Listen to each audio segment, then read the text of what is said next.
What's up? People finally showed up.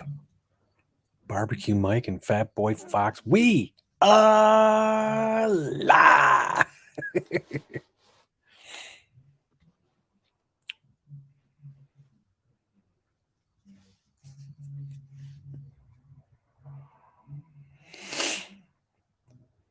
How are you guys doing? What's going on? Mr. Barbecue Mike was eating some barbecue in his truck. And Bama's here.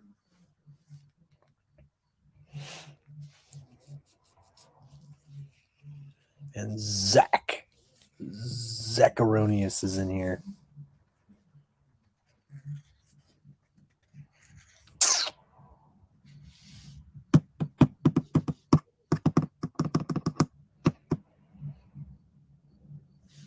What's going on, man? How's everybody's day going? Obviously, it's not going too good if you're in here. No Fox given. What's going down?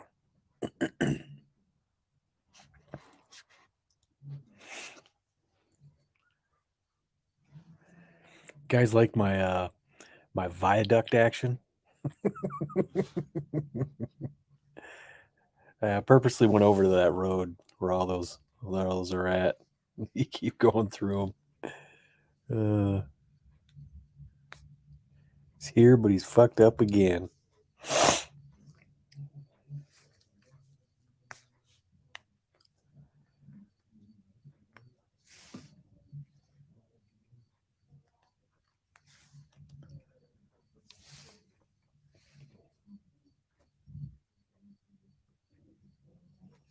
Not paying $8 for a flavorless sandwich. Well, it depends where you go. Where's the flavorless sandwich at? More so one place than the other? To say that they're all void of flavor that's not true.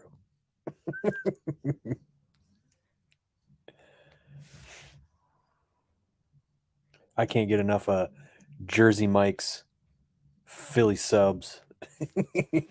Philly sandwich, whatever you want to call it.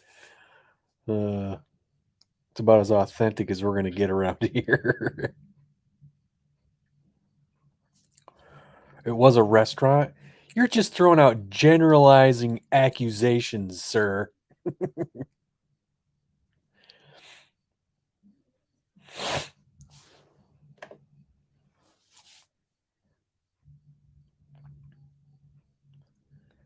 And then House. What's going on, man? Did the lake thaw up there yet? Just kidding. The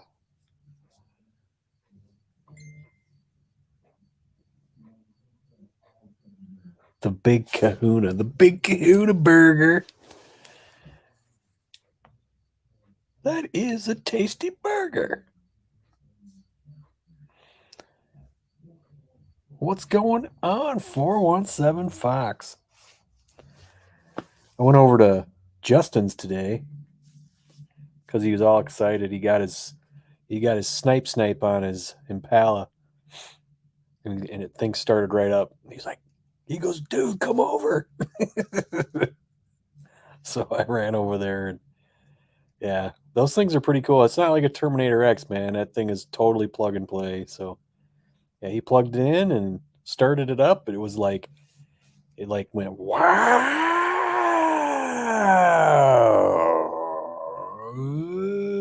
It just started freaking idling. So they're totally not Terminator X's. You got to have those tuned, but snipers, they're just plug and play. Of course, he got the DuraSpark. He bought all that shit for it. I think he ended up spending close to a couple grand almost for all that stuff. But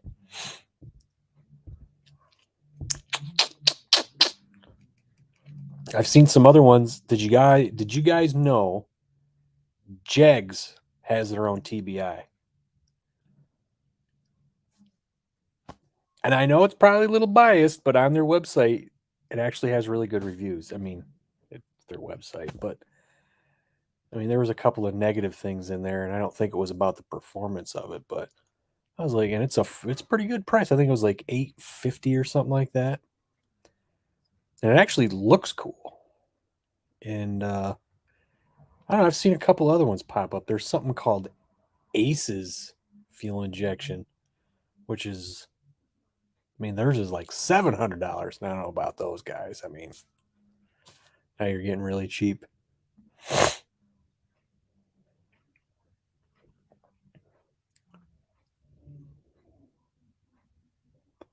Should have got the extension and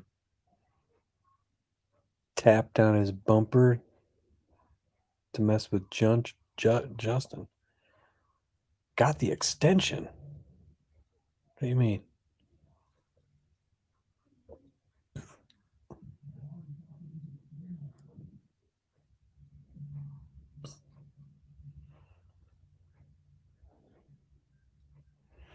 I know that sniper on his engine is kind of noisy, actually. Because I wasn't even paying attention. I heard this. Hear this. And he goes, "You hear that?" He goes, "That annoys." He goes, "That's kind of annoying." But I was like, "What?" He goes, "That's the fuel injectors." It's like a tapping sound. It's weird. Ping ping.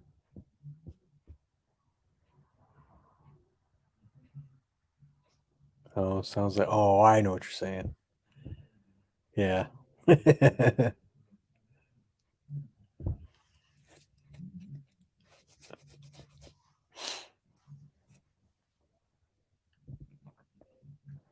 Hmm.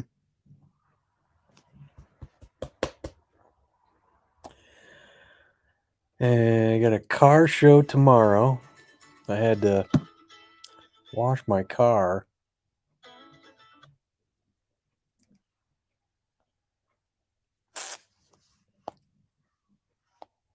Uh-oh. He's taking pictures of me while he's pressing Ford Takeover shirts.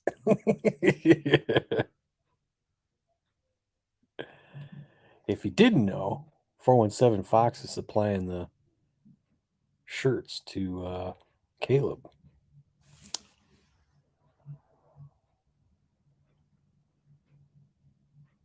There you go. I seen that 4i Fox deal. That was pretty funny when I saw. It's got like a little fox head on it, on a hat, and it's got glasses on for 4i. That's pretty funny.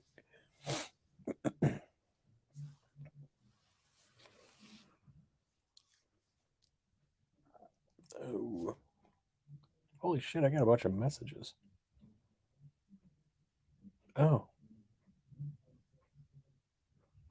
cool. I don't know. I'm not sold on those systems. I don't know anyone who's had luck with them. What do you mean by that?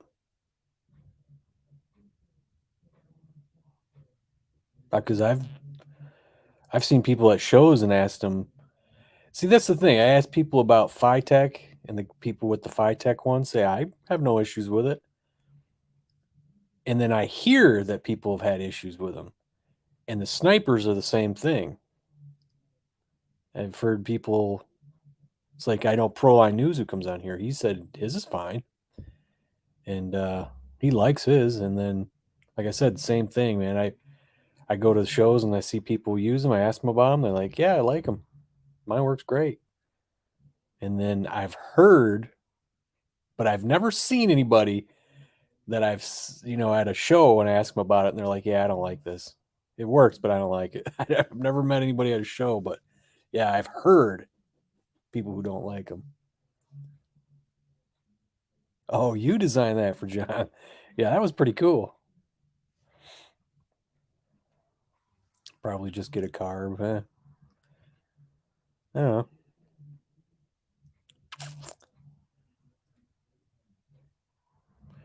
The car show that I'm going to tomorrow it usually is like a half mile up the road at a church, but I guess they had a scheduling conflict, so now I got to drive 20 minutes So whatever.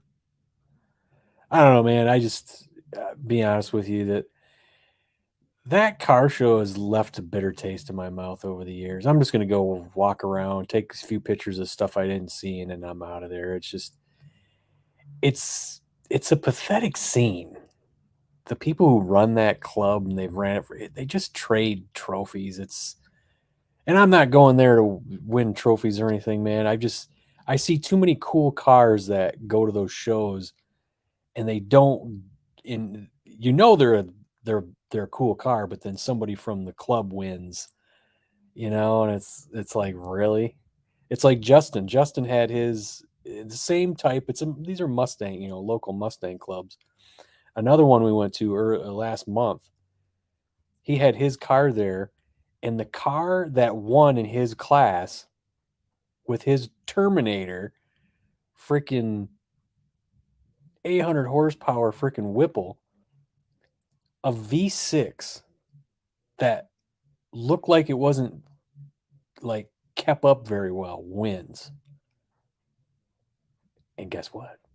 I believe they're a club member. So it's just that whole scene. It's so pathetic. I went one year. This guy brought this '93 Cobra. This thing was immaculate. He was parked basically next to me, and I was sitting there in my chair for a while watching the people just walk by and stop at that car and look at it. So many people. I'm like, this guy has got to win this, which he probably won't because he's not a club member. Sure enough, he didn't win. And I was like, dude, this is just ridiculous. This is so pathetic. But the thing was, they didn't expect this guy to show up and get as much attention as he did. So they actually created an award to give this guy. And I was like, oh my God. I'm like, this is so ridiculous. So I go in there, look at the cars, and get out of there and guys, this is something that I've watched for years. First year I went, I was like, oh, this is cool. Second year I went, and I was like, yeah, this is cool. And then I started to notice a trend there. I was like, it just seemed kind of weird. And then year after year, I just started watching like a fly on the wall. And I'm like, dude, this is shady. Since they're a club, but whatever. They have voting. Yeah, sure. But I don't know. It's pathetic. Just I'll go for the show, but the politics of it all is so disgusting. Let's see. The Tech. I have an 86. It's going down the line. Don't like it. Yeah, see, that's the thing.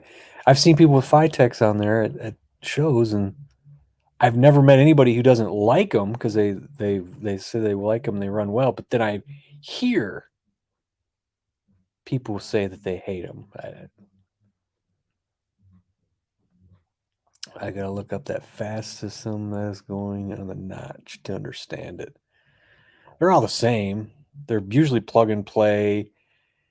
You just punch in, what your engine is, your displacement, and all that stuff, and it just kind of figures it out.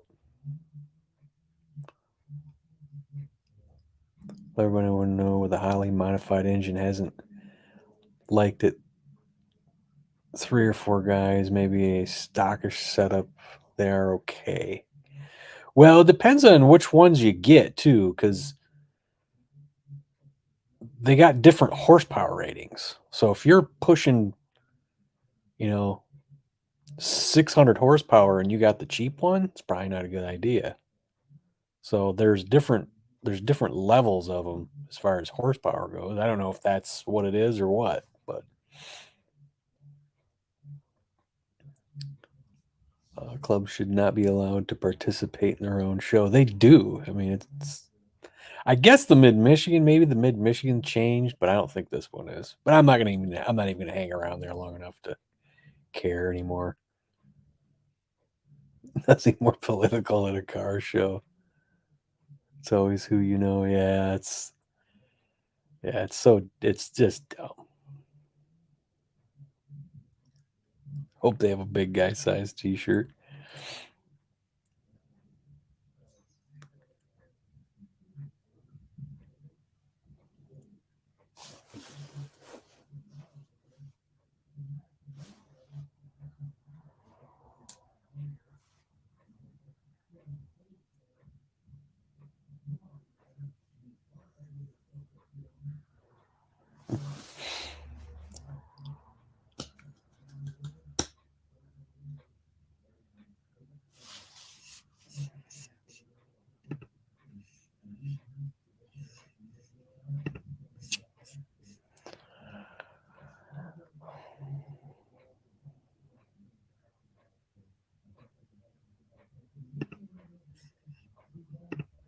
I don't know.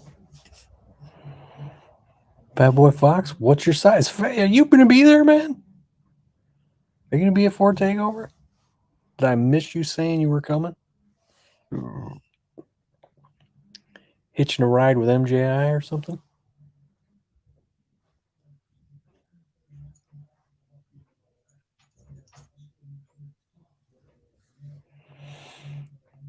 Yeah, I'll be there Thursday.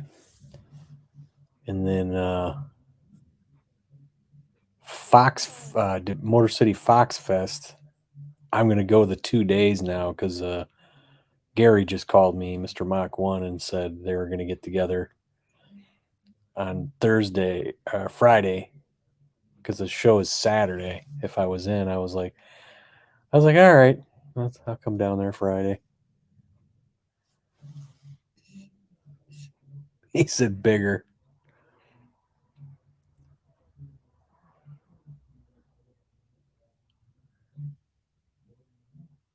They're spectator judges. Well, the way they did it is if you're in the show, you vote. Well, where you pay, you're in there, you vote. Everybody can vote, but it doesn't. It's rigged. It's totally. I watched this shit. It's so rigged. It's just pathetic. I don't care that they got votes. It's rigged. It's just. Guys, look, my car's not winning awards. I know it isn't. I don't care.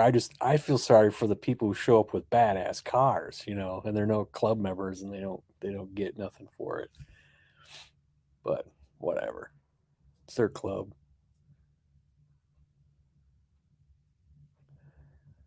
And Justin, he just keep. I probably told this before, but there was this this small town car show. It's called Sand Lake, Michigan. It's a little tiny town. We went to that one year because T Top Thomas lives up by there, and it was so. We get there, and Justin. There's only a couple of cars in Justin's category, and what beats Justin? And it's just by year, okay? So Justin gets beat by, you ready? A golf cart fire truck. Because it belonged to the town of Sand Lake. So the judges voted for that over Justin's car. It was so funny. We give him hell on that. And that was the one thing I didn't take a picture of at the damn show. And I just kicked myself for it because I could have used that as just a thorn in the side of him and our chat group all the time. He gets a little lippy. He just post up the freaking fire truck. Golf cart fire truck beats Justin's car in a car show. That was funny. I'm going MJI. If he goes next year, I'm going to get my car there.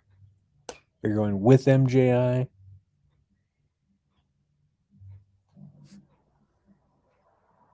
Oh, if he goes next year, I'm going to bring my car. Okay, all right. I'm exhausted, Mr. Sandman. Bring me a dream, Mr. Proline News. Hey, man. No Fox Given is He's making fun of snipers. I told him, I said, you like yours, dude. You said yours works pretty good.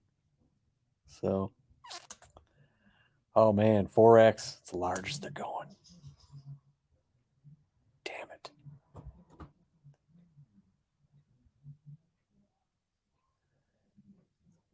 Been exhausted because of the pain since it started in March. Damn, dude. That sucks.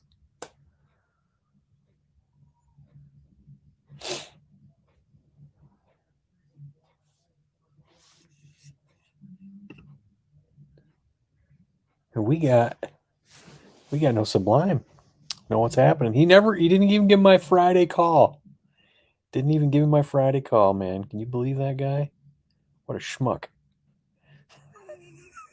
He'll always call me Friday. Are you going live tonight?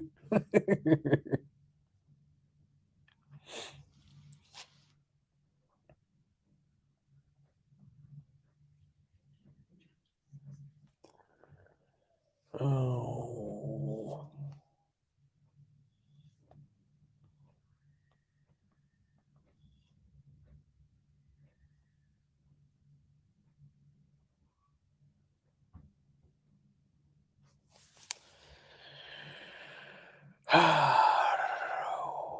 Sublime is snowmobile racing. Oh my god, him and his snowmobile racing.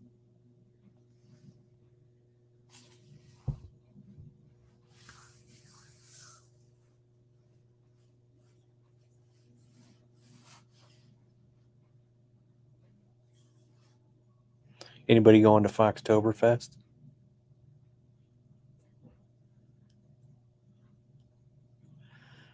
Snipers can be a pain if not installed correctly.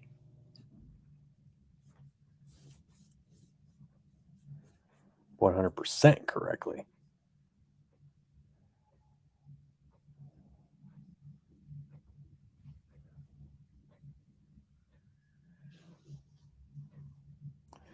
Yeah, so as far as Foxtoberfest goes, I don't know, man. It's just a money thing. So with me, and besides that, when she released the dates and I looked them up, I don't know, man. I don't know what to do as far as October goes because the lady that's on second shift where I work, who takes over for me when I'm gone, she it seems like whenever Jen puts the dates out, that's the week she takes vacation every year. It could be the third week of October. It could be the second week of October, like this time. She took vacation second week of October. Don't get it. I don't get why that's a magnet. So even if I did decide to go, I can't now. So big car guys need some support in the t-shirt game. Well, if you ask, oh shit, I got people coming in here. If you ask him, maybe he'll do something for you. And here's the man right here. Going out. What's up? Are you pressing shirts with one hand? It only takes one hand. At least that's what she said. Yeah.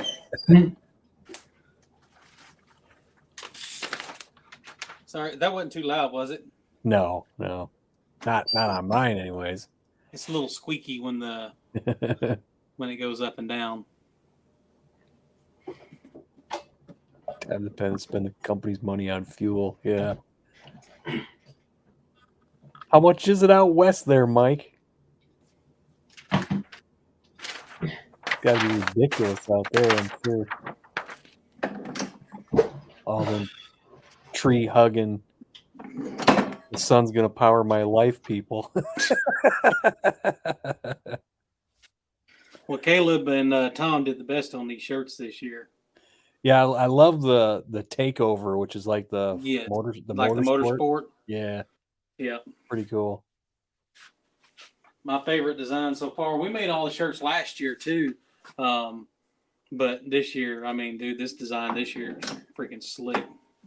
Yeah, I got now I got my car I can actually bring this year. I've been watching.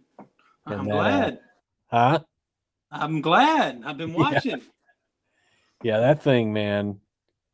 I just took it over to Justin's earlier, but yeah, that car it's running tremendous right now. That's awesome, So, dude. It's been a painful road to get back.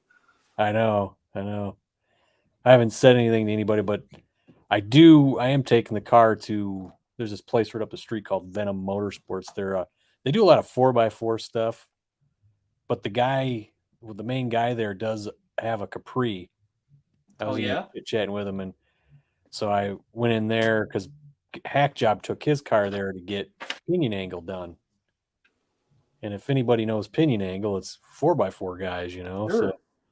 So yeah, I take it there Monday and see if everything's right.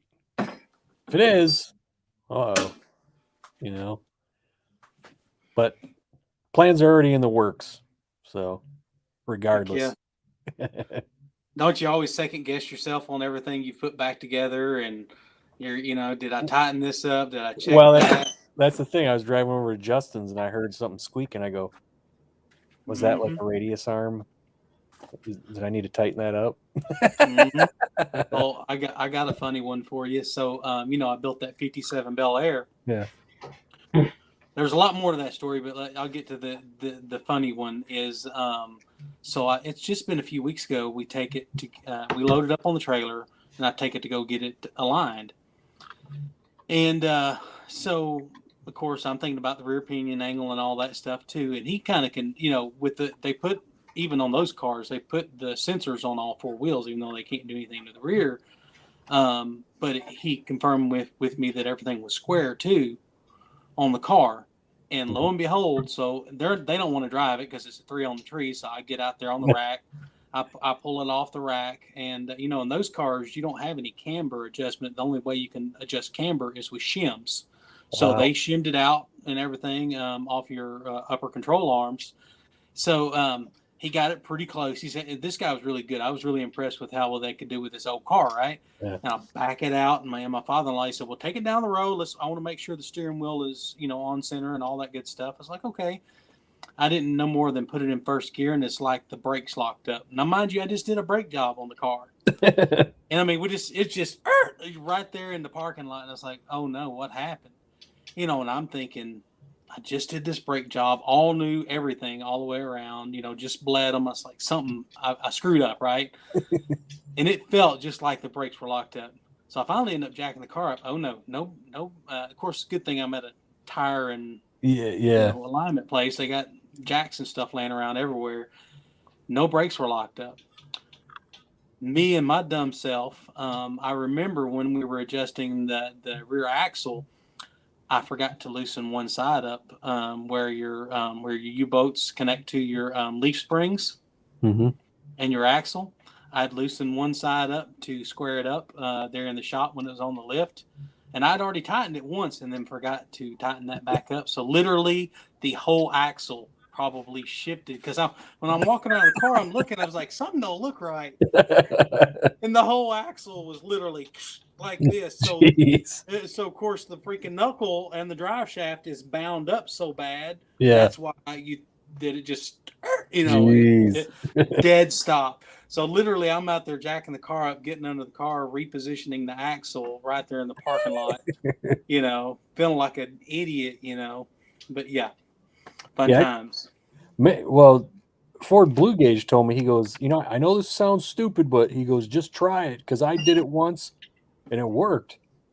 He said, flip your drive shaft 180 degrees.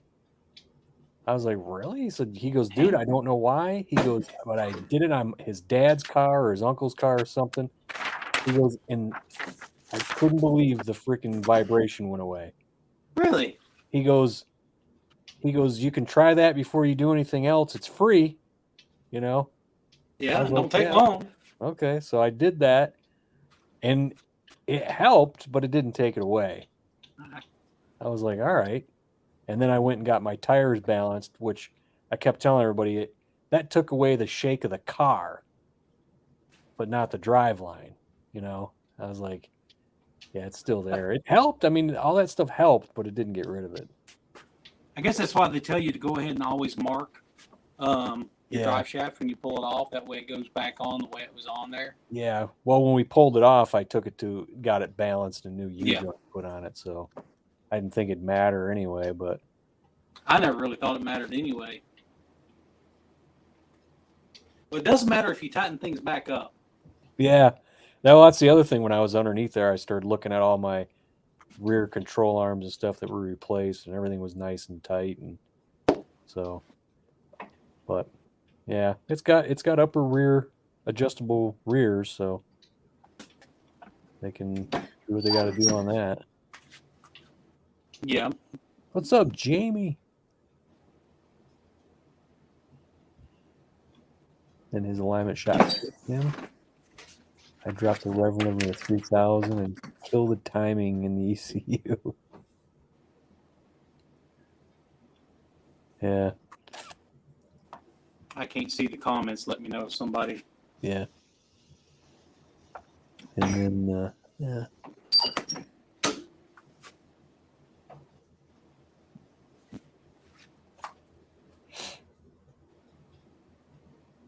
But yeah, I got my other old axle, my other old rear end. It's got the 273 gears.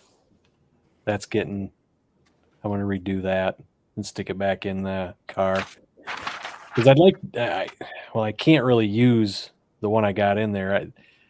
The rear end's going to have to eventually be redone in my other car because I counted that one when I had it up in the air on the coupe. And I told my dad, I said, spin the tire. I'm going to count this drive shaft. Went around 2 3/4 times. I'm like, look at this shit. It's got 237 gears in this stupid. It's a V6 S95 axle. Yeah, I remember you had an SN95 axle. It's a 273 rear. Yeah. Yep. That was what I had back in high school, my 9150 auto that I had. Yeah. Back in 93, it had 273s. With 273s, of course, you know, it won't let you go into overdrive at top speed with the AOD, but it was doing 145 miles an hour down the highway. Yeah. Yeah. I was 16 and stupid. Yeah. I'm 47 and stupid, so. Well,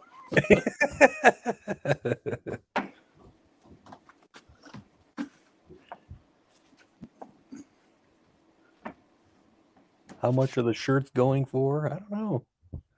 I don't know. I don't set the prices. I Yeah. don't know what Caleb sells them for. Usually $25-$30 somewhere in that neighborhood. Yeah. He just tells me how many to make, and what sizes of each one to make, and then I'll bring them to the show. Actually, this year I'm shipping them to him because I'm not going to be there till probably mid-afternoon Thursday because of my work schedule this year, and he needs them there before. So they'll have them set up there at the Horsepower Factory when they're doing the dyno shootout. So I will be shipping them out to him probably Monday. So he'll have them there before we get there. But I'll be there. We'll leave here Thursday morning. It's about a 6-hour drive from me. But how long does it take you to get there, Sean? 10 hours. Yeah. Yeah, it's Foxtoberfest, I drove 14 straight hours there and 14 straight hours back. Yeah. Hauling a trailer. That's a long day hauling a trailer, buddy. Oh, yeah. Going in the mountains. I can't do Foxtoberfest in a day. It's 16 for me, just straight drive. Yeah. I will drive to Motor City all in one day. Oh, up to Detroit. Yep. Yeah, that'll be pretty cool. 'Cause even Paul DeFox and Sally are making the trek. Yeah. So that's what Gary, Mr. Mach 1, called me earlier about. Meet up on Friday I was just going to go Saturday, but he's just like, no, we're going to meet up Friday. So I got to find a hotel somewhere down there.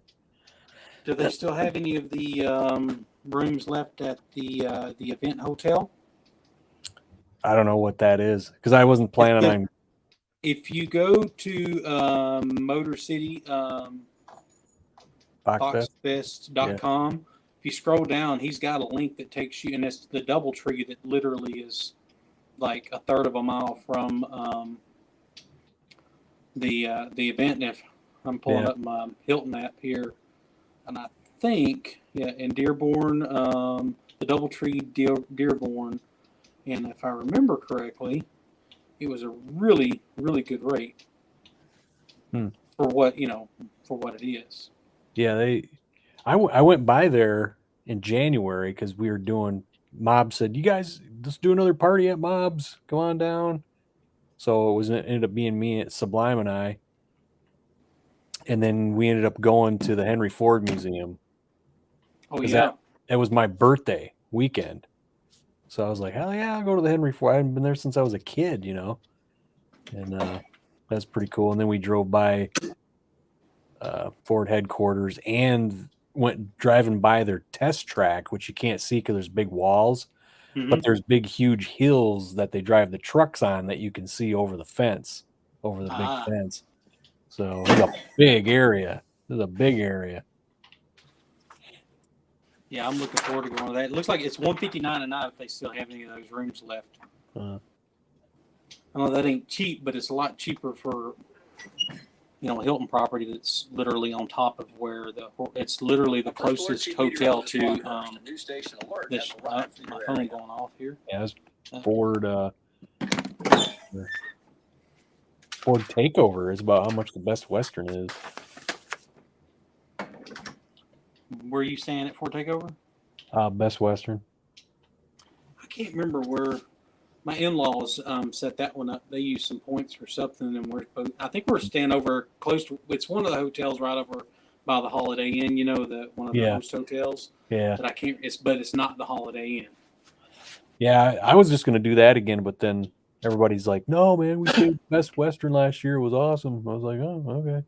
I stayed in an Airbnb. That sucked last year, man, because it was a half an hour to that place. So wherever you went was a half an hour. Oh. So when you left there, it's going to take you an hour to get back. It's an hour of drive time, which sucked. The rooms are opened up for Foxtoberfest now. If you didn't see that post. Rooms. Oh, yeah. Like I said, I don't know about that. Yeah.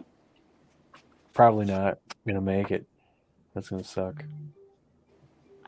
I said I put my money in a rear end. Yeah. Well, I get to sell a little merch at shows, so that helps me pay for going to the show too, though. So I get the benefit of both worlds. Beat a TRX the other day. It was an absolute riot. I fell in love with it. You felt well. What'd you beat the TRX with? And Jamie's staying at the Best Western. Cool. I have a whole bunch of us there. And she's still nervous driving her big block all the way there. Well, nervous. I mean, it'd make my wallet a little nervous. You get like 8 miles a gallon.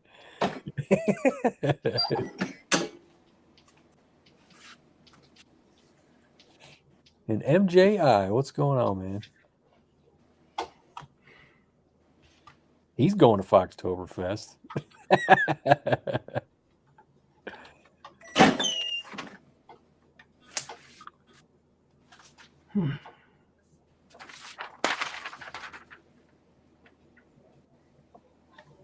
Yeah, there's I don't know what else. I mean, I'll go to Jackson, go to Motor City, and the only other thing other than that would be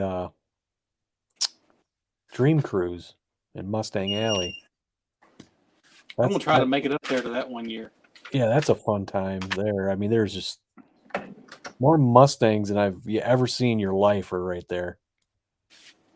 course, we'll see. I mean, Motor City Fox Fest, I think they're banking on 1,000. And Yeah. then when you go to Mustang Alley, there's like 2,500 Mustangs. You know, that's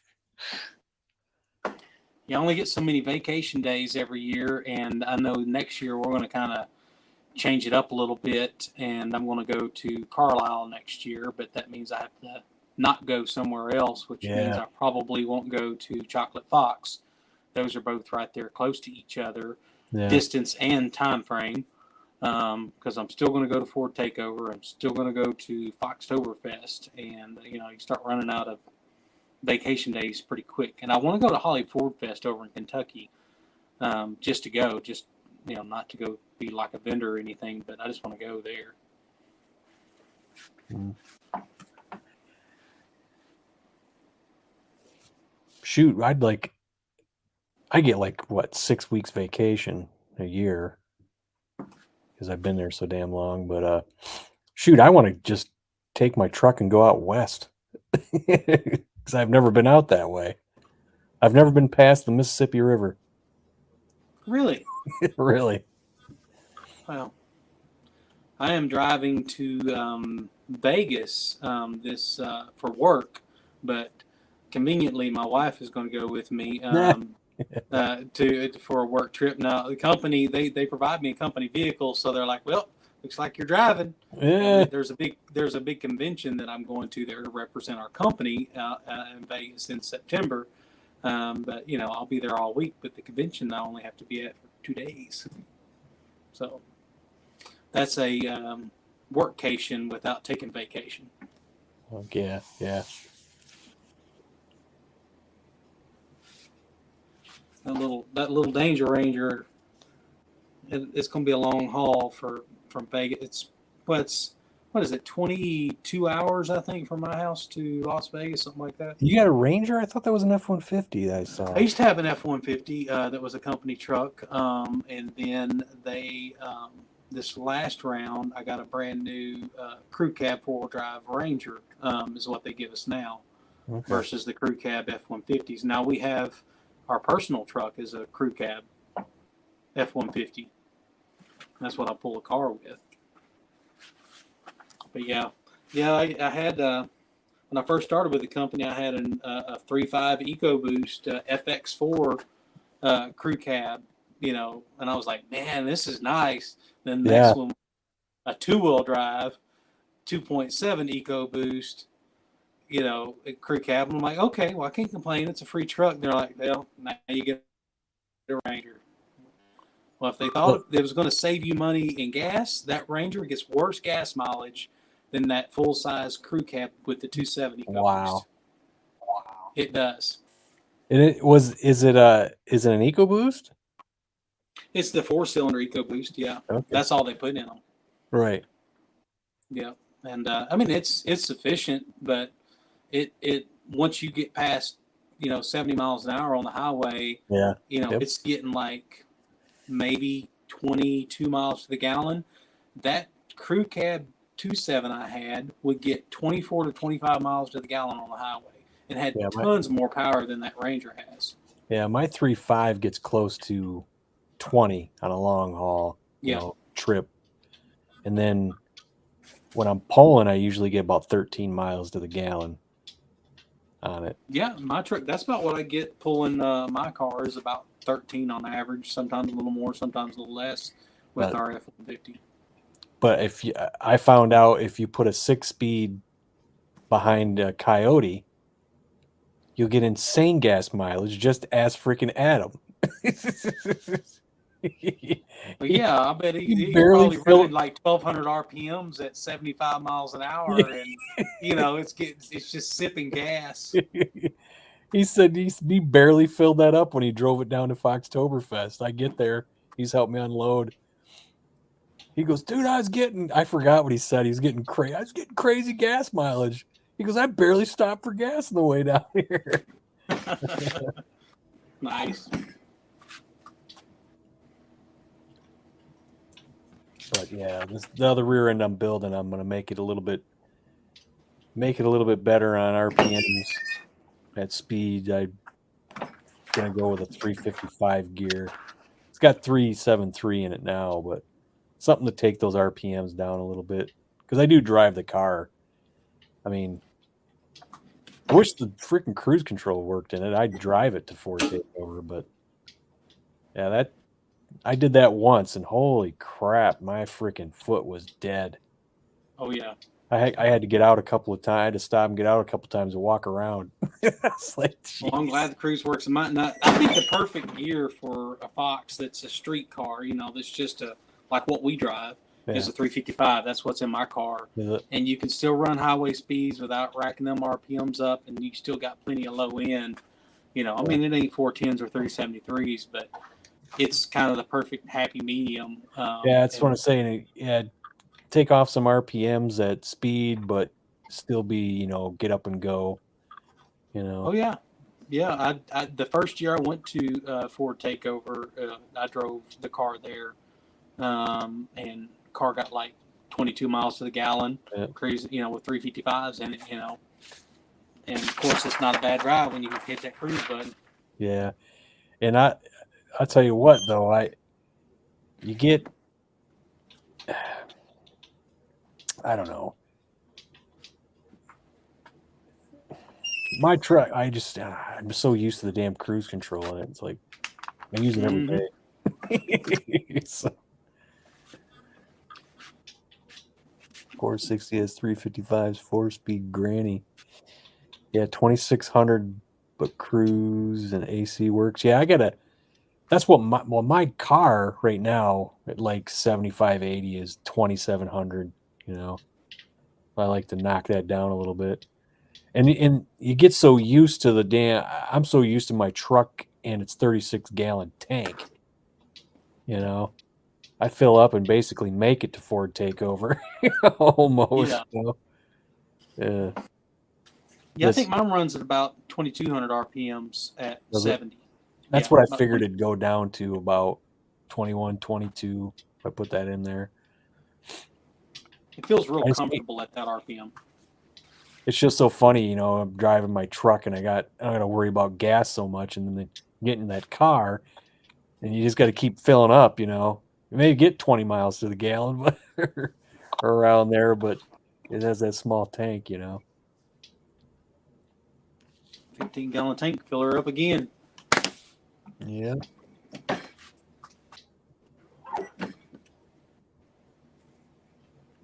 see. Need to remember my blower fan at the track.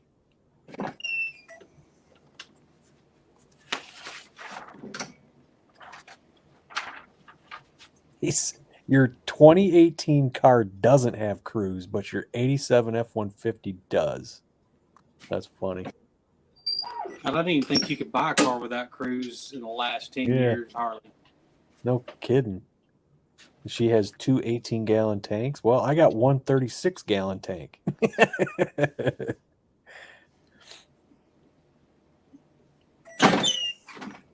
You'll go out west when the coup's done. Yeah, but Kansas isn't really out west. It is. I drove all the way across it so many times. When I used to have Denver, used to be part of my territory for work. I drive from where I live. I drive straight up to Kansas City and then just cut across 70. And good God, after you pass Topeka, everything's the same till you get to Denver, and that's about 7 hours worth of nothing. Yeah, no, I'd like to go to Utah.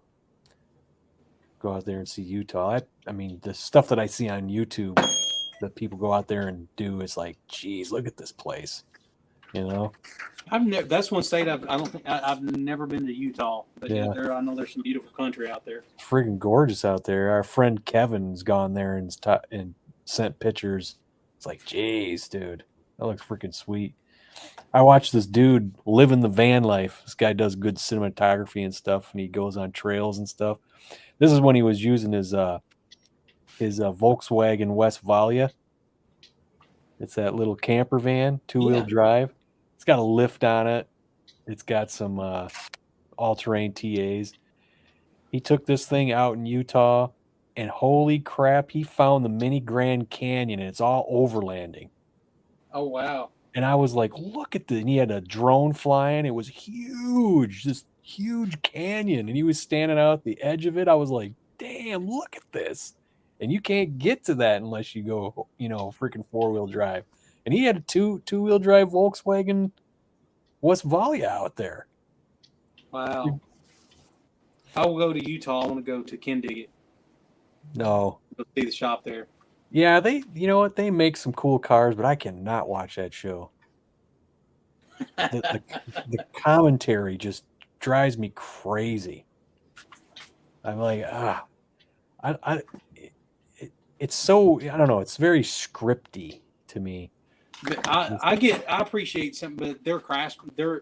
Sometimes I watch these shows though, and you see real quick that a lot of these guys are just hacks, right? Now that place, you watch the work that they do, and it is exceptional. Yeah. And Will is the guy that's really an engineer by trade, that does a lot of the technical stuff. That dude comes up with, that's the kind of stuff I get into, and I'm just like, how does he figure out how to do that? I mean, what kind of mind it takes to figure out some of this custom stuff that they do. Yeah, it's just the commentary that they do just drives me crazy. I can't watch this, man. What do you mean? You don't like Kev Dog? It's the commentary where they're like, he's like, he'll say something. He goes, well, obviously Kevin doesn't understand what he's talking about. And then he goes, what do you mean I don't know what I'm talking about? I just hate that commentary. It's like, God, it's so annoying. That's why I love talking about. That's what I love Iron Resurrection, I do love that show. They just absolutely love that show. And I really liked it when the what was his name that he has Shorty? his own show now. Shorty when he was on there, man. But then I tried to watch his new show and I just couldn't quite get into it. No, I haven't seen it too much. I've seen a couple, but I was always wondering what happened to him, But I guess he was always kind of doing his own thing before, and he just came in and painted, for Joe. When he left, I heard he left. It just said he wanted to move his family back to Dallas because they're in Austin there. So, I don't know if he had a falling out with Joe or whatever, but Joe is a freaking metal master. That guy. Well, and not just that, his ability to also paint and airbrush and his artistic ability on top of his metal ability. That's what's insane, is somebody that can work metal like that, but also have the skill to, do the paintbrush and the airbrush stuff. That's some mad skill. His versions of the freaking Screaming Chicken, man. Yes, that was one of my favorite episodes. He's done a couple of those on there. I was like, geez. You're like, what is he doing, And then he unmasks it and show you, and you're like, if you're not paying attention, it looks the same, but then once you stare at it, you're like, oh wow, look at this. It looks like it's coming out of the hood, So that dude, he loves freaking LS swapping Ford trucks. Yeah, he's got a Coyote. Not a Coyote. A Fox Body sitting in the shop. There was one guy. I'm trying to remember what the guy's name. He's part of the Fox Body community. Who's having his car built there. Is he? You've seen it in the background. I've seen it a couple times. He did. What was it? A Falcon for some wrestler. Yeah. They put an illuminator in it. That thing was just insane. That was a freaking nice car. But that dude loves his freaking Novas. Oh yeah. Nova 2s. He rips that stuff out of there and makes his own frame. Oh, I know. I mean, look, and I love those cars too. And I mean, everybody's got their passion about cars, and that's just, he likes that old 60s and 70s GM stuff, man. So one of my favorite ones they did was that 35 Chevrolet that they painted root beer. That Shorty painted root beer. That thing was gorgeous, man. I think I remember that was one of the early episodes. Yeah. And it's a lot of these shows come and go, but the Classic Car Studio guy, down there in St. Louis. Yeah, the Speed is the New Black. Yeah. Yeah, those I'm friends with Charles Cruz on Facebook. He's pretty active out in just in the car community out altogether. And those guys are legit, man. I could roll. And of course, that's pretty close to me here. Mm-hmm. I keep meaning to go to their shop, and those guys are true, like kind of like Kendig, but just the level of work that they pull out of that shop is insane.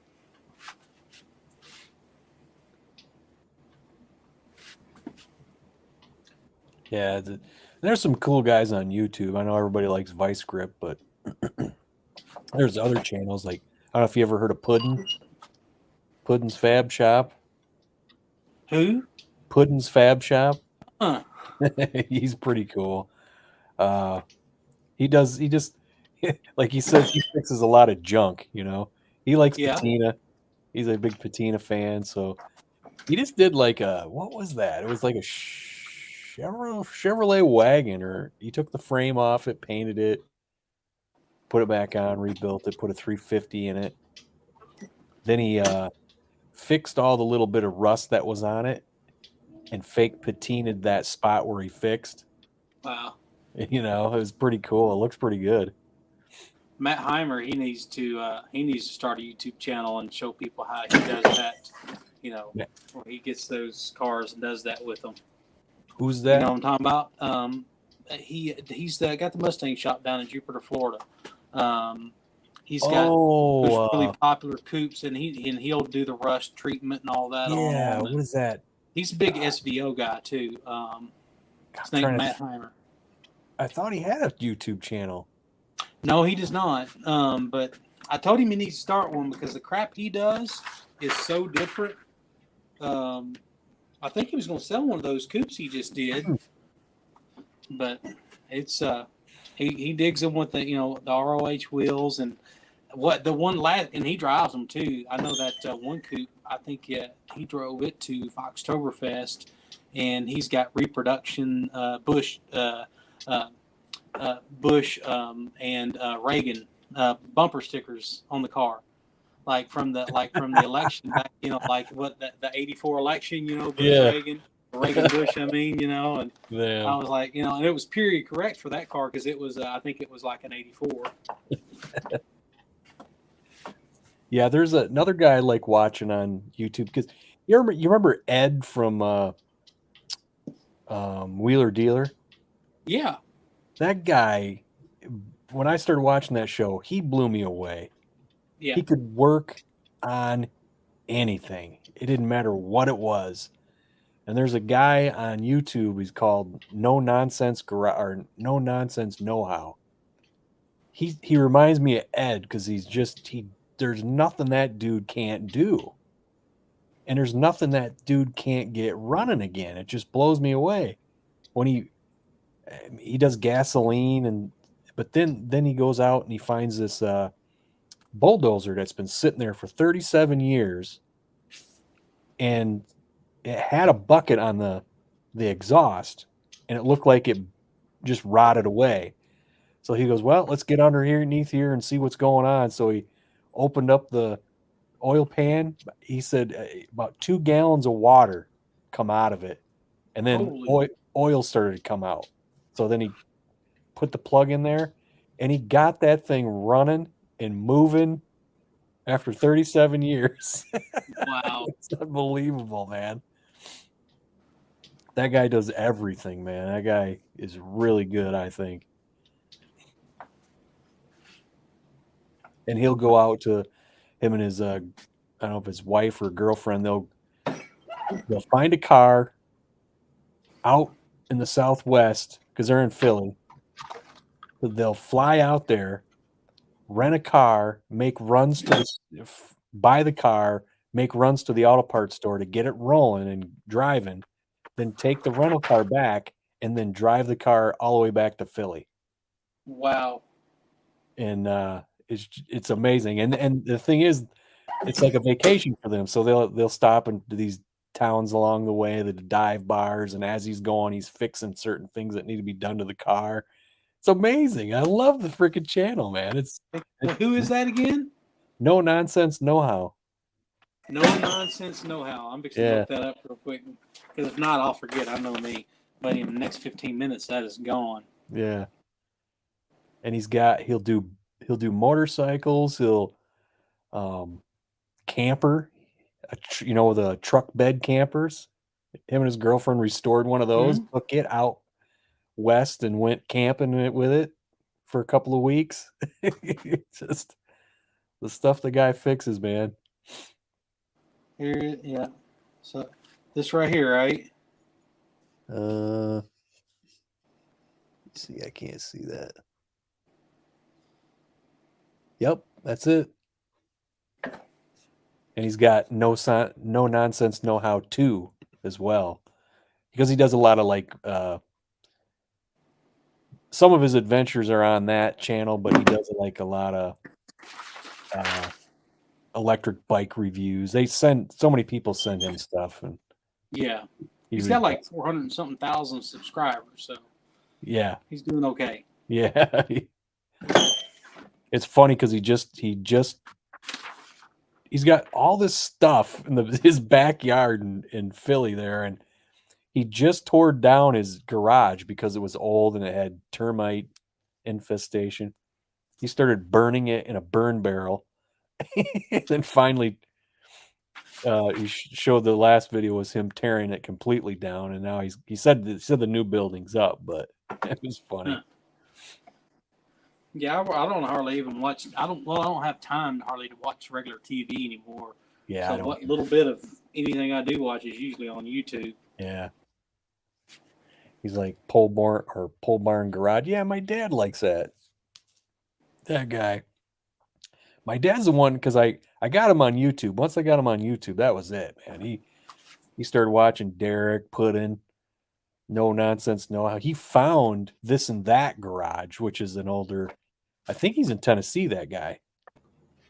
And This and That Garage actually he's got quite a few subscribers. I've seen this guy take an engine that's like I think it was an Oldsmobile engine as a flathead, and it used to be a generator, and he brought it up to his house and got it running. He's sitting there smacking valves to get him to move. he got him moving, got the thing running. I'm like, this is unbelievable.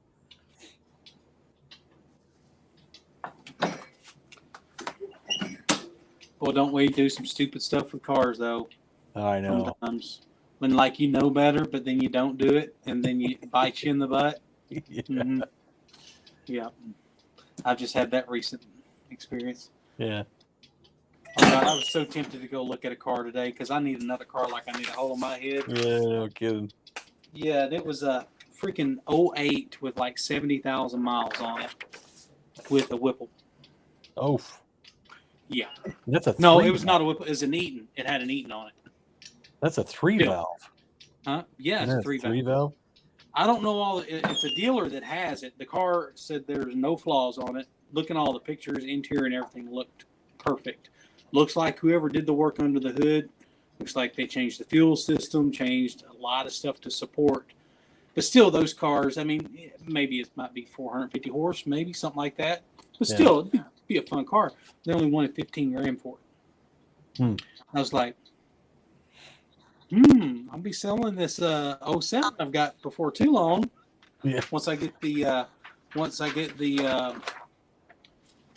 transmission back in it that I got to pick up from hand. I dropped the transmission off out of the 07 to Andrew and his dad at Chocolate Fox, and they'll have it rebuilt for me, and I'll pick it up at Ford Takeover. Yeah, that's cool.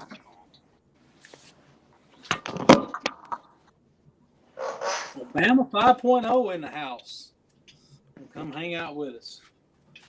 It's me, it's Ernest T. Yeah. It's me, it's Ernest T.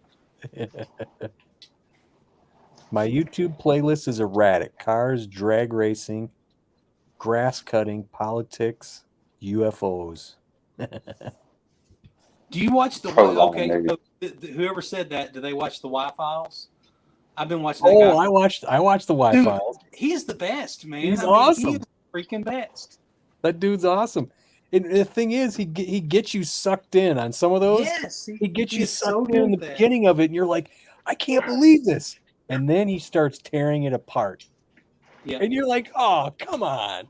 But not every episode gets tore apart though, so you're always kind of wondering, okay, when does this turn to him debunking it? So it's always good. And look, I mean, for years and years, I don't know if you know who Art Bell is. I used to listen to Coast to Coast AM when I used to work nights, and back in the day where they didn't even stream back then. But what he would do is, if you subscribed, you could go download it. So we literally I would burn all the shows on a CD and into MP3 format and take it to work with me for me and my buddy, and we just split the cost to do the subscription to Coast AM or whatever we had to do back then, so we could listen to all the shows. But yeah, but I love the Y-Files. That dude is. Have you seen how fast his channel has grown? I mean, that channel. I just found him. I just found him Oh. maybe like a month ago or so. Yeah. But it's crazy some of the channels that I've watched and they exploded. Like, you know who Steve Wallace is? Steve Wallace. No. Yeah, Camping with Steve. He's the stealth camping god. He's the one who started that. I started watching that guy. Must have had, man. I think when I first saw him, it was like he had 200,000 subscribers, and I'm like, "What is this stealth camping?"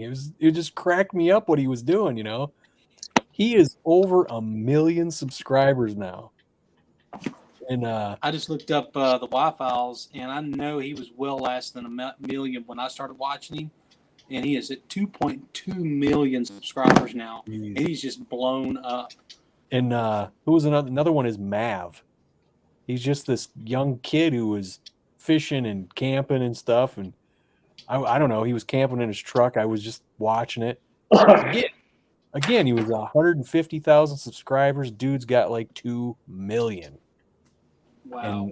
And this happened in the last probably year and a half. And he's got his own clothing line now because he's an outdoors person, And I'm like, Jesus, dude, good for you, bro. I'm like, damn. Well, you know how YouTube works. It really, in my opinion, it takes about 100,000 subscribers to where you could really make a decent income if you're just only on YouTube, and you ain't getting rich at 100,000 subscribers by any means. Right. 500,000, that'll help. Fucker, you see what Sublime said? I'm refusing to read his stuff. It says I'll check back in later. Got to help my buddy at the drag strip, more or less. What's he gonna do? Yeah, what kind of a drag strip is that? Oh, he's probably going to watch that new RuPaul show. Maybe he's gonna hold the pole. He's gonna hold the pole. Pole holder.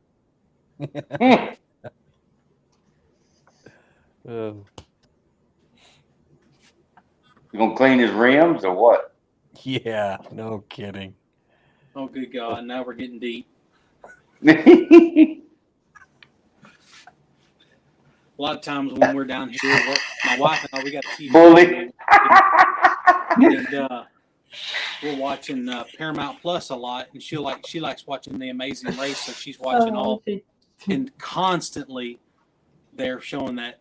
That's the reason why I knew about that. They're promoting the new RuPaul drag queen show. I can't remember what it's called, but yeah, it's like every commercial, and you got to watch them too because we got the cheap Paramount Plus, so we got to watch the commercials.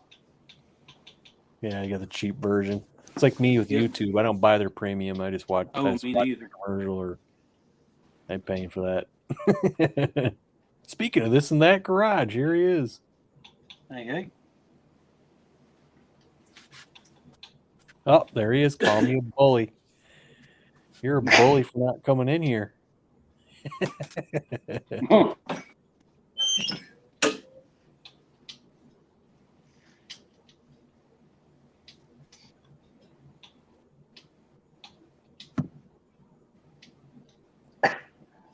Oh my God. I guess Gary's at the wedding.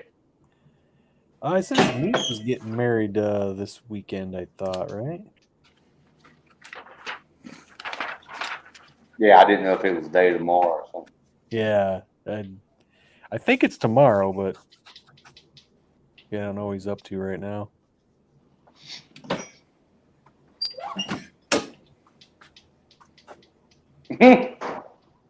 Barbecue Mike.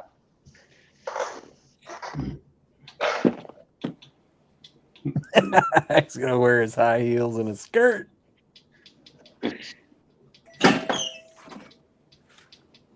Lime green. I tell you what, there's another guy. He doesn't make many videos, but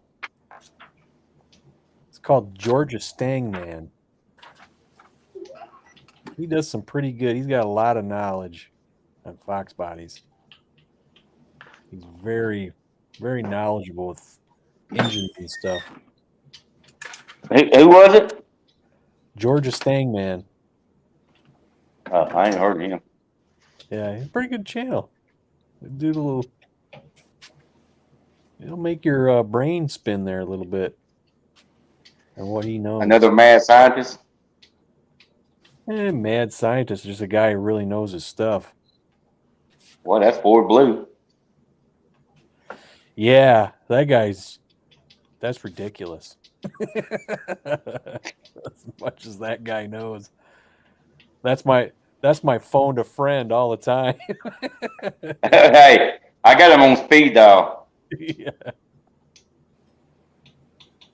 Sometimes he doesn't get back to me right away. It's like, come on, dude, let me know. Well, I'll usually text him. So I got a question. I call you. Well, I'll call you. I was like, all right, that's cool. No problem.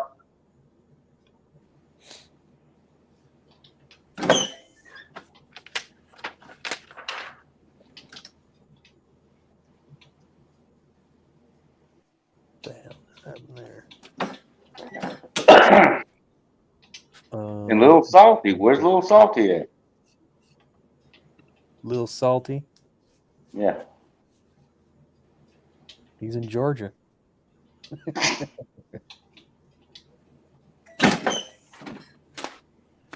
Speaking of 4 inches of fun. I've seen your pipes. Yeah. The beginning of my video. You know what I kept waiting for, didn't you? What? A Salty reference. Oh, yeah. I kept waiting for it, and I kept waiting for it, and I was like, damn, he ain't going to do it. I put a 4-inch MBRP exhaust on my truck 3 years ago. It rusted right off. So I bought a Pipes 4-inch stainless steel this time.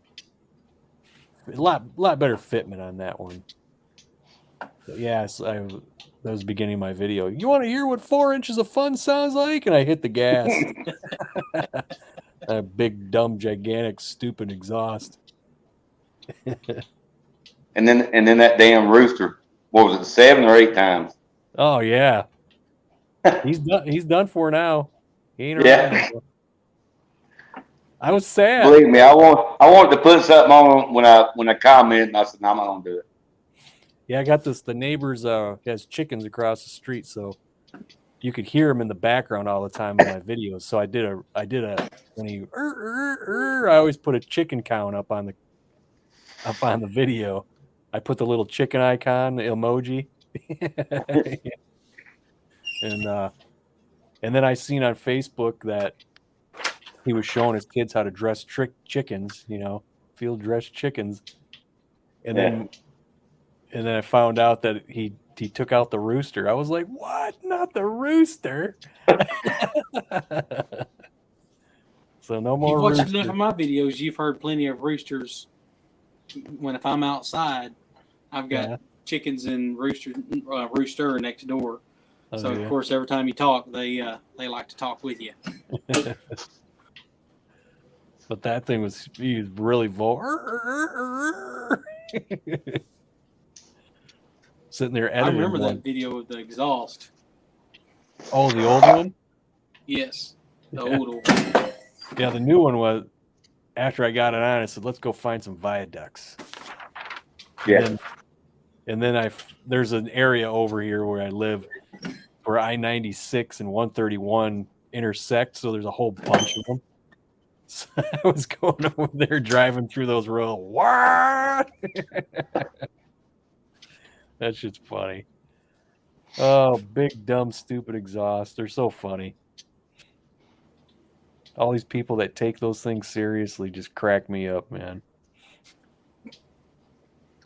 Yeah, I'd have to say that was probably over 3/4 of the video. I laughed.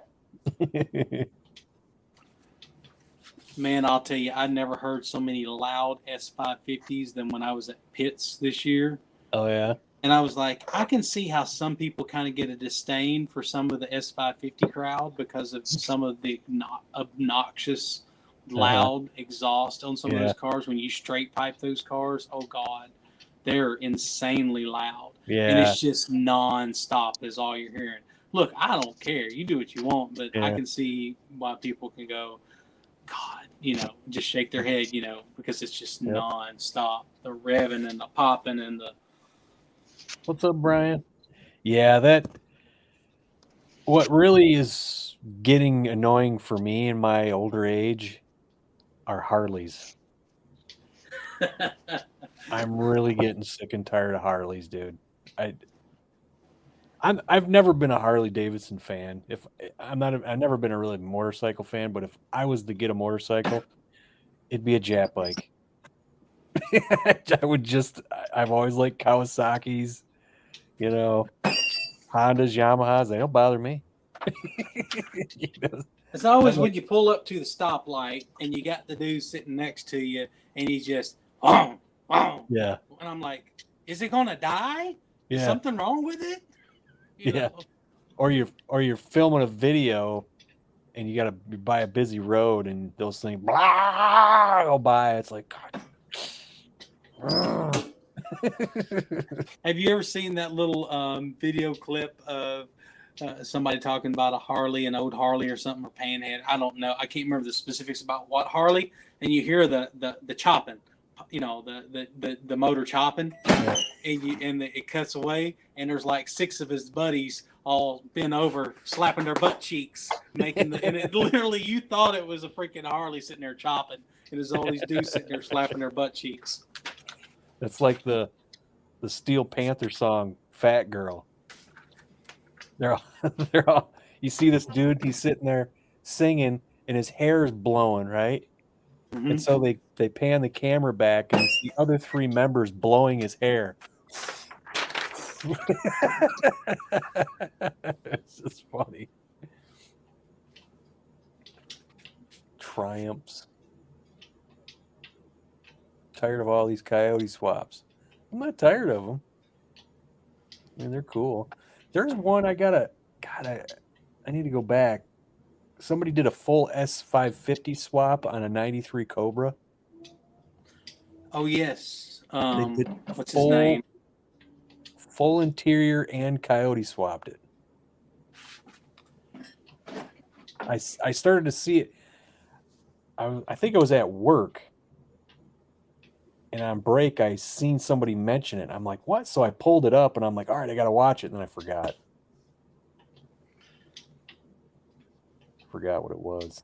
One of these days, I'll do a coyote swap on a car, but it's expensive, Yes. as we all know. And it's just, I've Very never had the funds to be able to fund a coyote swap project. I think I have the ability to do it. I think I can do it. And there's enough info out there to, especially there's enough part support now just with about anything. But it all comes down to finances and whether you want to spend 20 grand on your car or not. It's like that Barra swap I wanted to do. I mean, shit. I mean, Australia, they're a dime a dozen down there. To get one in America, you're looking at about $1,000 for the engine.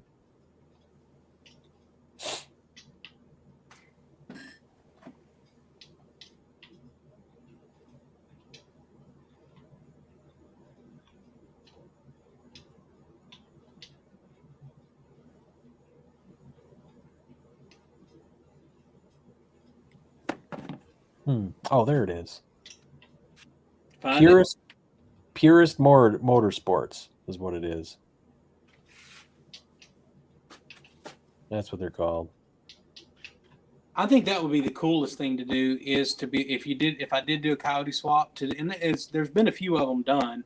I know that one guy down on the coast somewhere had that coupe, that white coupe that had the interior and everything swapped over on his coyote swap.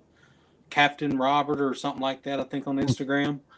He had a full interior white coupe that was S550 swapped. I would like to do it. Like that would be because you think about it. If you bought you a wrecked one, you've got everything there, and from certain standpoints, other than I think all of your, they got all those different modules everywhere on those cars. You got to figure out how do you bypass all that stuff if you end up using, because that harness is all connected to that ECU, and if you do everything with the dash and your radio and all that stuff's interconnected. So you got to have some wizardry on how to cut all that stuff off. There was a guy on YouTube. I think he changed his name. He was, and I don't know why his name was this. It was PCP Allen on Instagram. All right. But it was something different on YouTube. But I think he's changed it to PCP Allen, and he's out in California, and he does just a bunch of coyote swaps. He did one on his car and then fell in love with it and just kept doing it.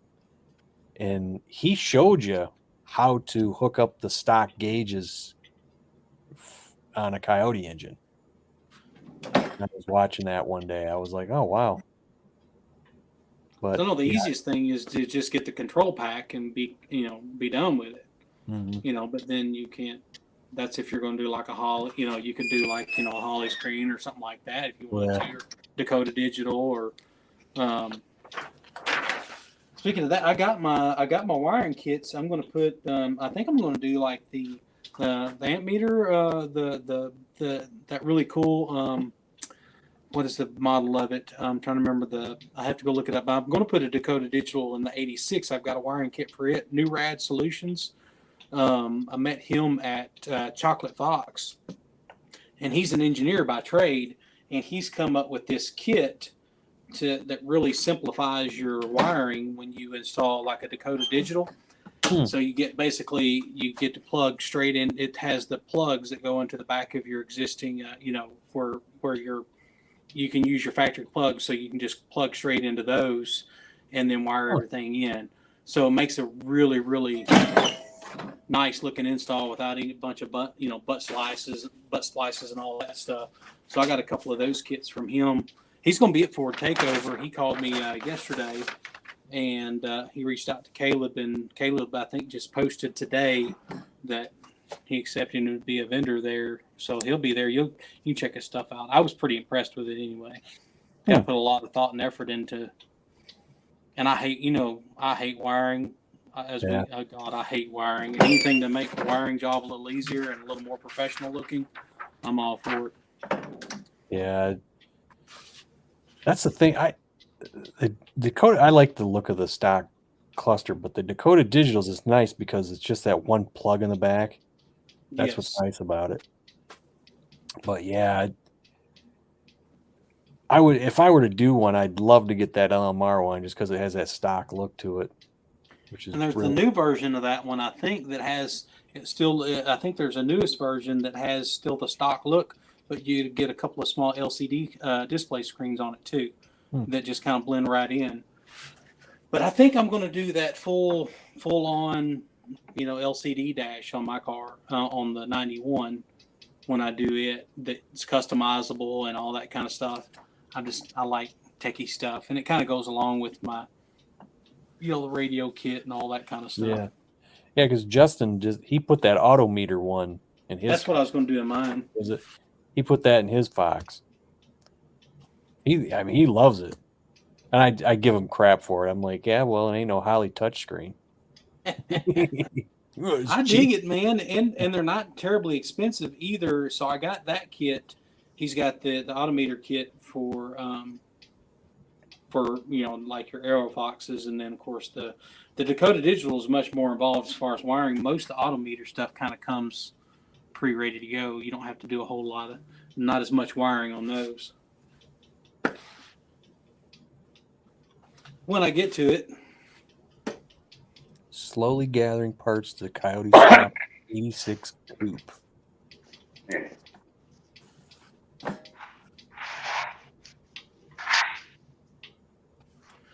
yeah, I want to do. If I do a Coyote Swap, I definitely do it on the channel. I want to say, can a hack like me that ain't never done anything like that before figure out how to do a Coyote Swap? And that'll be the premise of it. If I can do it, you can do it. I guarantee you. Yeah, that Barra, it still has me intrigued. But I mean, would be because cool. I keep watching this guy who's down in Taylor. I bought a throttle body off him. He's got he has his own page for his car on Facebook called the Barramont. So it's a Barra swapped 4-door Fairmont Nice. turbo. He even took the stock rims and widened them for drag slicks. So it's got the stock look to it. It's got the hubcaps on it. He drag races it. He's in the 9s. He's been doing, I forget what he was doing this week. I think it's a bunch of different drag race tracks. I forget what it was called, but he took it there and he was in the 9s on all the tracks with that thing, man. It's crazy. Because it's just this benign, like khaki colored 4-door Fairmont, and it's insane. It's got cage in it and stuff, and it's a really cool car. Underneath the hood, when he lifts it up, it says not a 2JZ.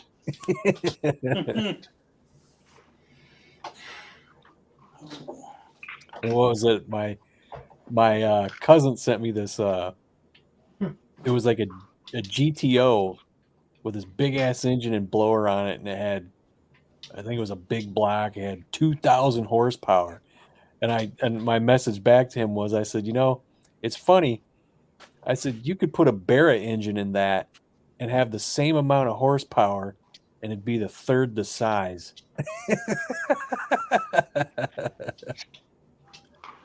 Because there's guys putting 2,000 horsepower through them blocks. Crazy. It's insane. And there's a guy on YouTube, 434 Josh, who's got a 69 Barra swap.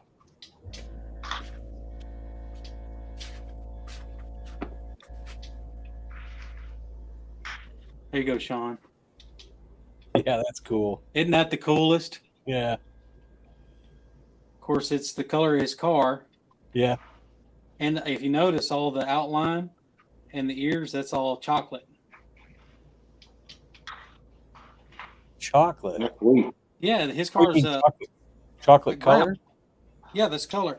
So like your all that is that's brown. I don't know how well it shows up in. Oh, okay. I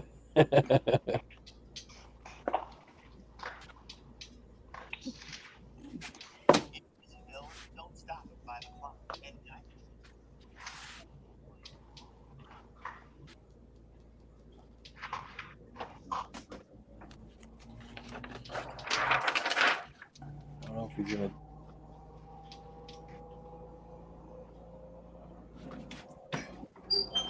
Funky. Michael's got a question.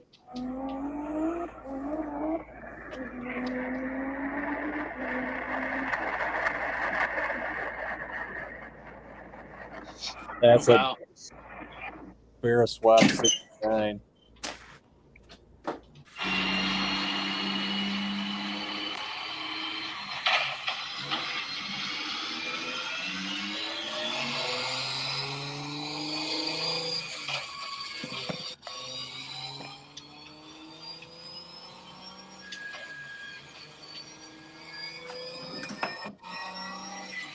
Huh. Thing sounds killer, dude. Wait for him to hit it.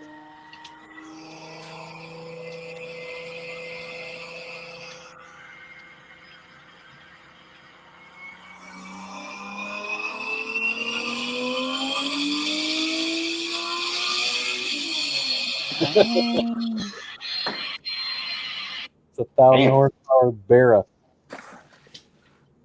And he's got a sequential shifter in that thing and everything. It's crazy. How is Barra spelled? I think it's Barra.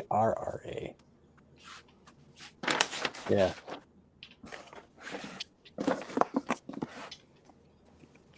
Are those On3 turbo kits really good? Yeah, they're not bad. I think Proline has one. Oh, there you go. Wastegates suck, but everything. Yeah. So if you buy the whole thing, it's all, you just got to buy good hardware for it. Is all. You know, wastegates, blow off valves. I guess their boost controller is a piece of crap too. I mean, it works, but I guess people have a hard time getting it adjusted to the right pounds or whatever.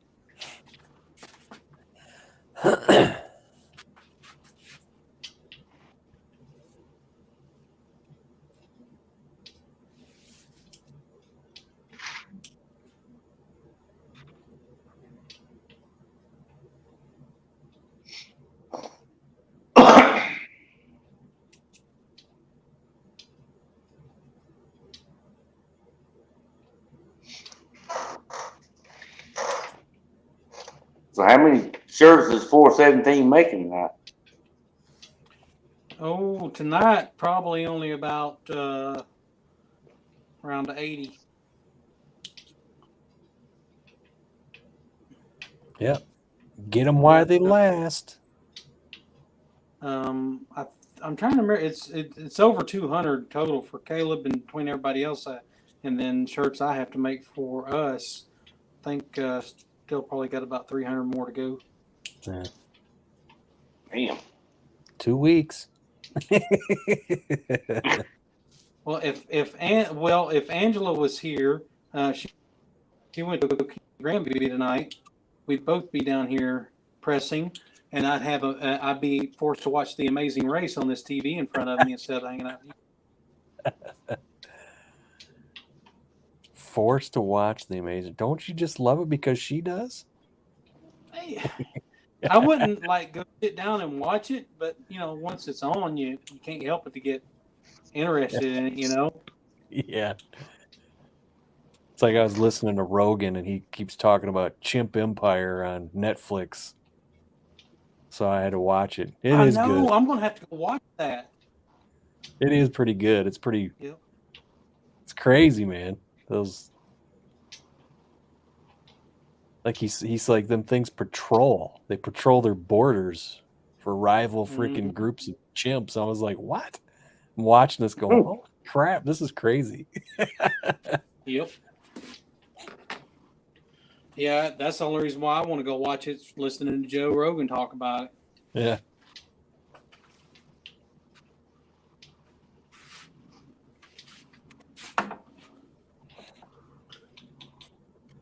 As I travel for work, I'll either listen to podcasts, listen to 50 Asylum or listen to Joe Rogan or something. So I'll get caught up on all those. I'm on the road. Yeah, I listen to Rogan. I listen to Ben Shapiro, Matt Walsh. Shapiro. Yep. Those guys can get kind of. Sometimes you're just like, oh, come on, quit being stupid. They get way too conservative sometimes. It's like, come on, guys. Yeah. I'm the first to tell you, from a political standpoint, I don't care to share. I mean, I'm probably closer to Joe Rogan than I am in a lot of ways, other than some specific. Because like for the most part, if you don't bother me, I don't care what you do. I don't, whatever. I don't, man. If you ain't messing with me, I don't care. But I still consider myself a conservative for the most part, from a personal standpoint, but much more center when it comes to social, economic issues, things like that. I'm like, whatever, dude. It ain't my business. I think that I'm probably more libertarian than anything. Government just says should stay out of everybody's business. Yeah. What's going on right now is, oh my God. I mean, I know, dude. It is insane. I'm just like, come on, man. You're indicting this guy. Meanwhile, you got this credible dude who says Biden was part of a bribery scheme. Yeah. All this shit this guy's doing, and you're ignoring this. He's making jokes. They don't even try to hide. I know. It's like he's like, "Where's the money?" Anymore. It's like, "Where's the money?" I'm like, "Man, I know you're an old man, but you deserve to get punched in the face for that." Man, I don't think he knows what he's doing anymore. That dude is a walking zombie. Yeah, I know. Yeah.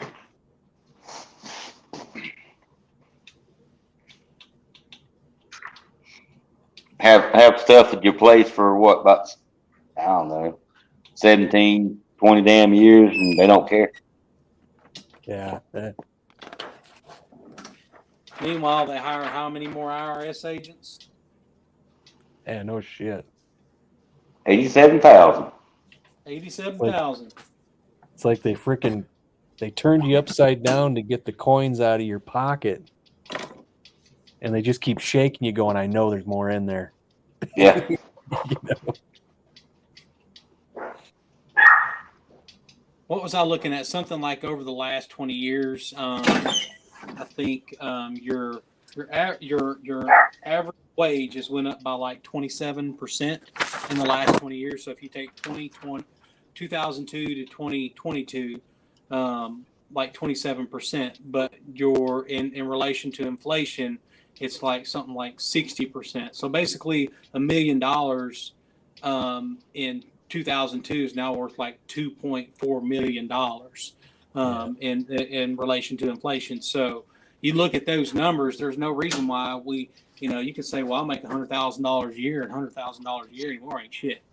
It ain't, because it's like you rewind back to 2002 and you was making 50 grand a year, you was making really good money. But, that's not even 100 grand now in relation to inflation.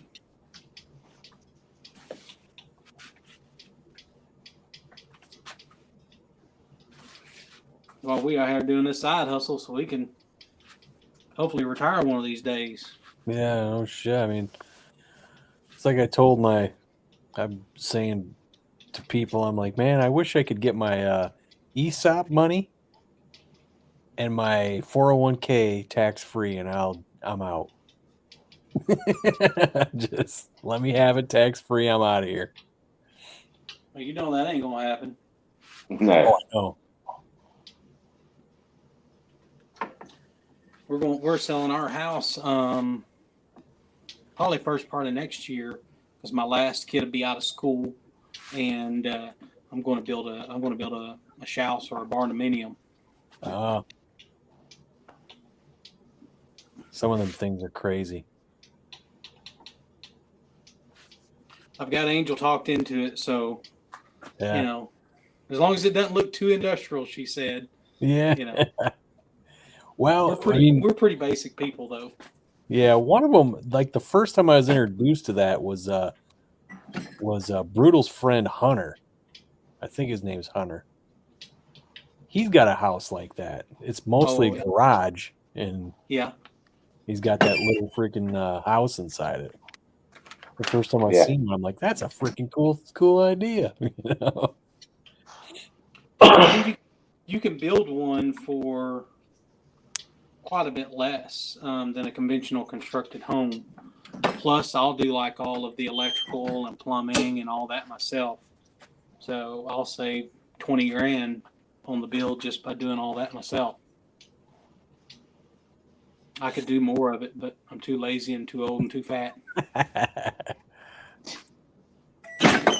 Yeah, there's just some things that you just don't want to do anymore.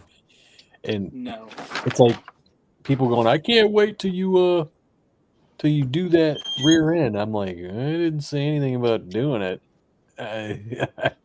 I bought the stuff. I'm going to give it to somebody to take care of.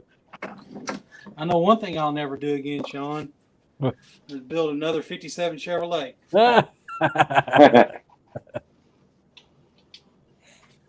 That car kicked my butt from one end to the other, and it's still kicking my butt. Guess what's back in my shop right now? Oh, the Chevrolet. I just ordered a long block for it. What? Oh, dude, I don't even want to talk about it. Jeez. I just, Well, I Yeah. just hope this 308 starts. That I'm putting a engine. 350 long block in it now because it still had the original. So the car I bought two cars to make one. So, And the Victor- car I bought, I drove it running and driving, wasn't smoking. It ran fine, and it had the original 265 small block Chevy. Real similar to the 283, real similar to any small block Chevy. If you know anything about small block Chevys, most of the parts even interchange. The intake you put on that car is the same one you put on a 350. So all I did was regasket everything. I just tore the motor down, cleaned it up. I never did a compression test like an idiot. I was like, oh, it's running fine. It'll run fine again. Well, you put a little more fuel to it, put a 4-barrel 600 CFM on it to give it a little bit more fuel than the 2-barrel that was on it. And things don't run quite like they should. And then you start thinking, well, what's going on? And you have a valve spring issue. Then you fix that. Then that causes something else to go wrong. Then you fix that. And you go, well, let me run a compression test on all these suckers. And when the compression test is, 75, 85, and you're going, Been there. I'm done. I called O'Reilly's and said, let's get it ordered. They got just a standard truck 350 long block, comes from valve covers to oil pan, and it'll be here in 3 or 4 weeks. Yeah. Lovely.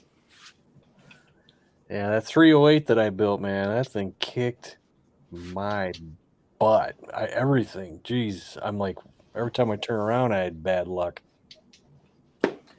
I ain't no engine builder. I don't even want to try because I know I'm just. Well, the crazy thing was the 347 I built in my black car was cake, except for the fact that I had to take it apart and clearance the cylinders for the rod bolts.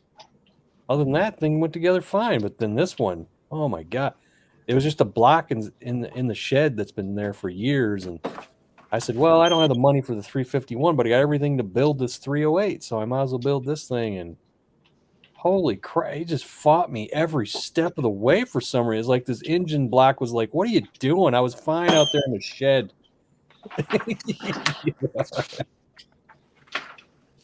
Cylinders don't look fantastic, but they got new rings.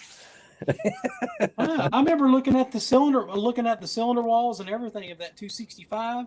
Man, they were just as smooth as could be. I'm like, man, this thing's great. It's great. So I'm curious to see what the compression is on that that engine, because some of those cylinders were questionable, man, after I freaking owned them. But I'm like, we're just gonna go with it, Pretend we didn't see that. Let's keep on going. Yeah, I think Funny this thing car is, it was might be fine. I can't remember what is it on small block Ford, somewhere around between 110, 120. And that No. typical? Or what is it? No, Big Dogs was telling me 160. 160? That's warm, right? 160 at warm. That's what he. I don't know if he never I said know that. you get the most accurate at warm once the car is warm, because then your rings are expanded, and with it being warm, you got your thermal expansion taking place, so you'll have a higher PSI or compression ratio.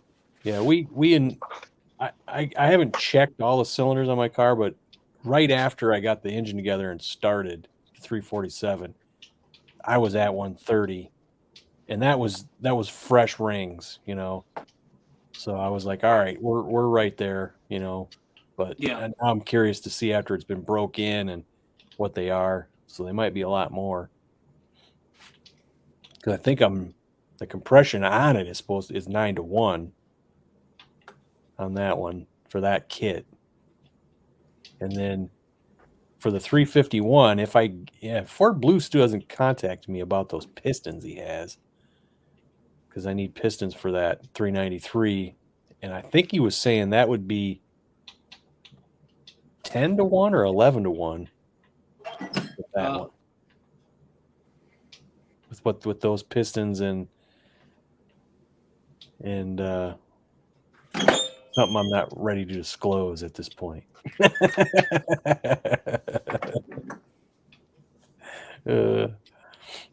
I can't wait to put the supercharger on my car. That's probably going to be this winter the way things are going. Yeah.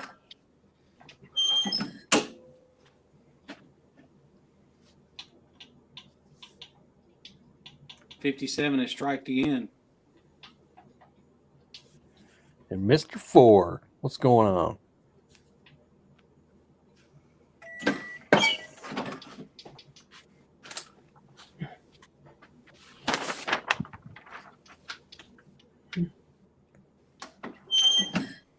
Yeah, the wires all ran, the harness and everything's all ran in that car. I just got to get the BS wiring taken care of.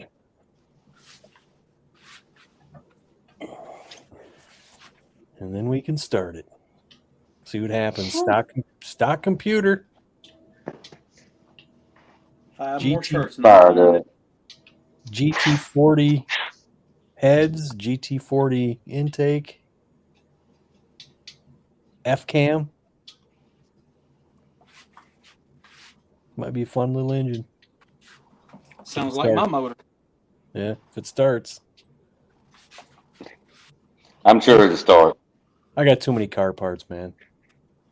I got a whole set of forged trick flow rods and pistons that I bought that I can't use.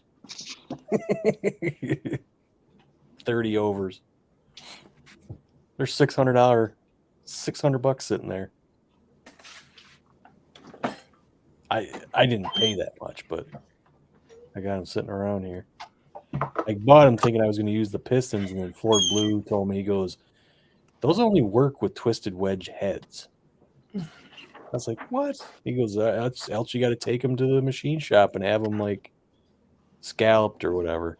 You'll have valve clearance issues if you don't use the twisted wedge heads for those. Yeah, apparently, yeah, that's what he said. Huh.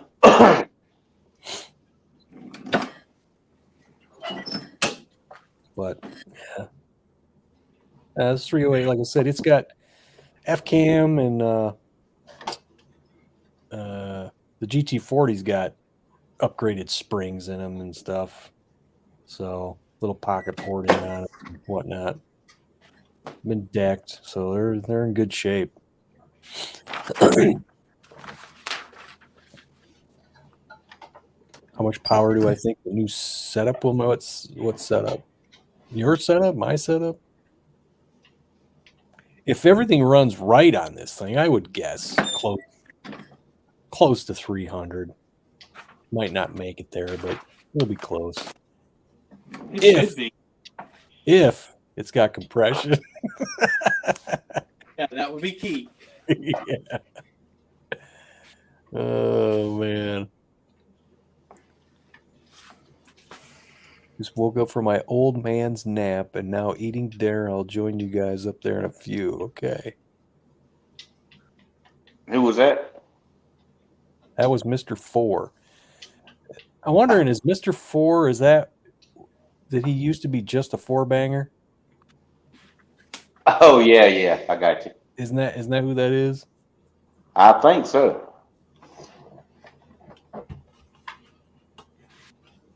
My chat on the TV is a little bit slow. See, valve location is twisted in trick flow head.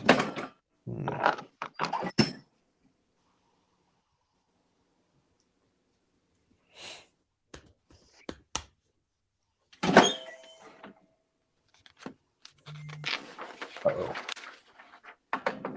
Oh, jeez. Zach, so that's salty? Who? That's what Zach and Barbecue Mike just said. Mm-hmm. Mr. Four is salty? Yes. Why does he keep changing his name? I figured it'd be 4-incher.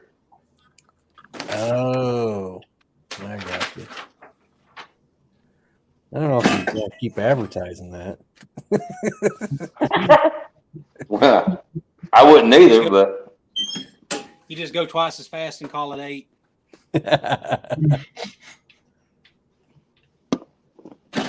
he just gets it and hit her with a brick.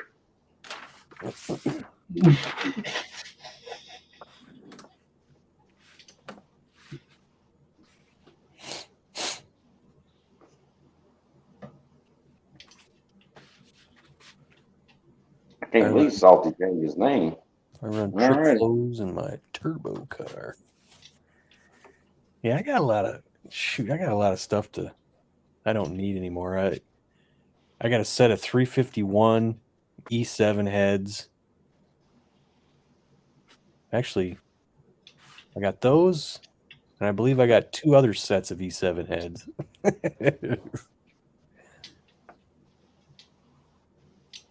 He was Victor. He just didn't say his name.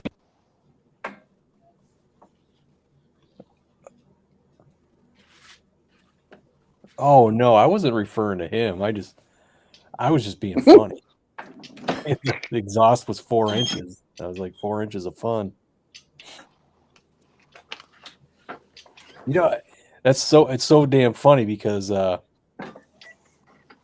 when I first got the first 4-inch for that, it was like, should I do a 3-inch or the 4-inch? I'm like, you know what? Let's just let this stupid thing breathe. If it's going to sound like a ricer, might as well just go with the bigger size. And when I opened that box, that's when you realize, holy that is a big exhaust. It's freaking Sunline, baby. Is the first time that was the MBRP, and I said that's ridiculous. I said this is gonna sound Can you so imagine putting stupid. 4-inch on a Fox? I know. Are you gonna try to do it? You gonna try to do it black chrome or something? What? The tailpipe, the tip. Oh, the big 5-inch dumb tip. Oh Yeah. God! I don't know. Trash can sitting out the back. Well, that's the thing. The MBRP. When I was looking at the 4-inch and the 3-inch, the 3-inch came out to where the stock exhaust went. But the 4-inch was hanging down, and I was like, when I seen it in the picture, and I'm like, I think we could probably adjust that. So we get it put on the truck, and there's no adjusting it. You turn it, you're running into the frame. I was like, so the thing didn't sit in the stock location; it hung down because it's so big. I'm like, so then when this one rusted off, I looked up, I seen the pipes one, but the pipes one went a little bit of a different direction and was underneath the truck. So it went more to the corner of the bumper instead of the side, and it was underneath the truck. And putting it on there, it fits so much better, so much nicer. It's tucked underneath there. That's what happens when you go with a good company, I guess. MBRP, yeah, it's cheap, but that's how ours cheap.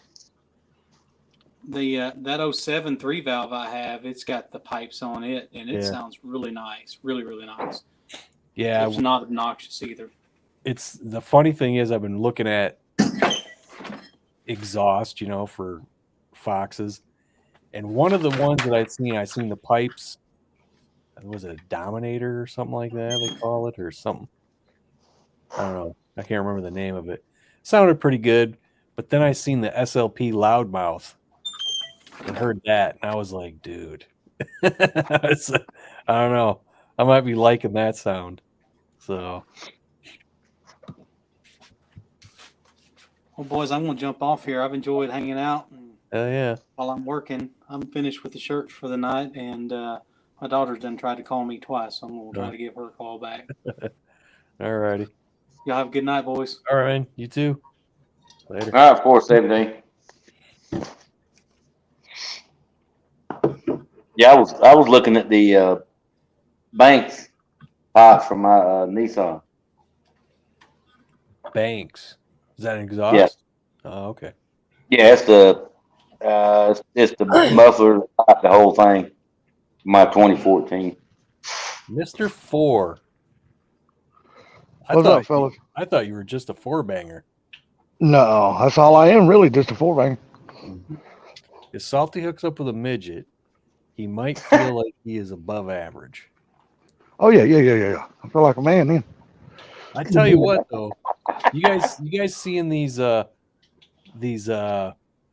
videos where like this midget walks into this shoe shop and he picks up this gigantic shoe. He goes, dude, here you go, right here, and he throws it to him to the normal sized person, and it's like this tiny shoe. Yeah, I saw that. Yeah. There's a bunch of stuff like that, man. More blue. Ford Blue, hey, what's up?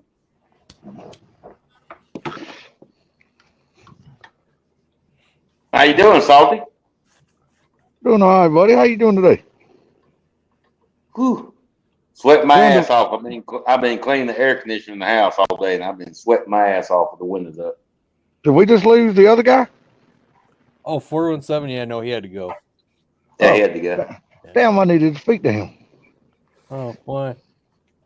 Because like I said, this my Ranger is so much like a Fox body. I was wondering if he had like a radio setup or something like that for the Ranger. Radio setup. Yeah. Oh, for Now, the like- double D? Yeah. I mean, I don't think it's gonna be possible on my truck. Oh, you're talking about no, his stuff is specifically done for Fox bodies. Because I mean, if you look at the inside of my truck, man, dude, it looks so much like a Fox body. It's crazy. Is the radio down that low? Believe it or not, the radio is up high, Yeah, but it's like a Fox body. Like, like the radio is below the AC controls. This is just the opposite. The radio is above the AC controls in mine. But the thing about it is, my dash. Do it. Well, see, my This dash thing- is not. My dash is not flush. See, I don't have like a center console that comes down in my truck like a Fox body does.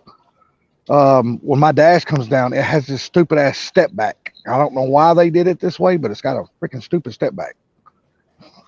And if I buy like one of those single DINs, it's got the pop out screen that stands up. You know what I'm talking about, Funky? yeah. It'll block my damn vents. The screen will come right up and block my vent. You don't My need AC vents.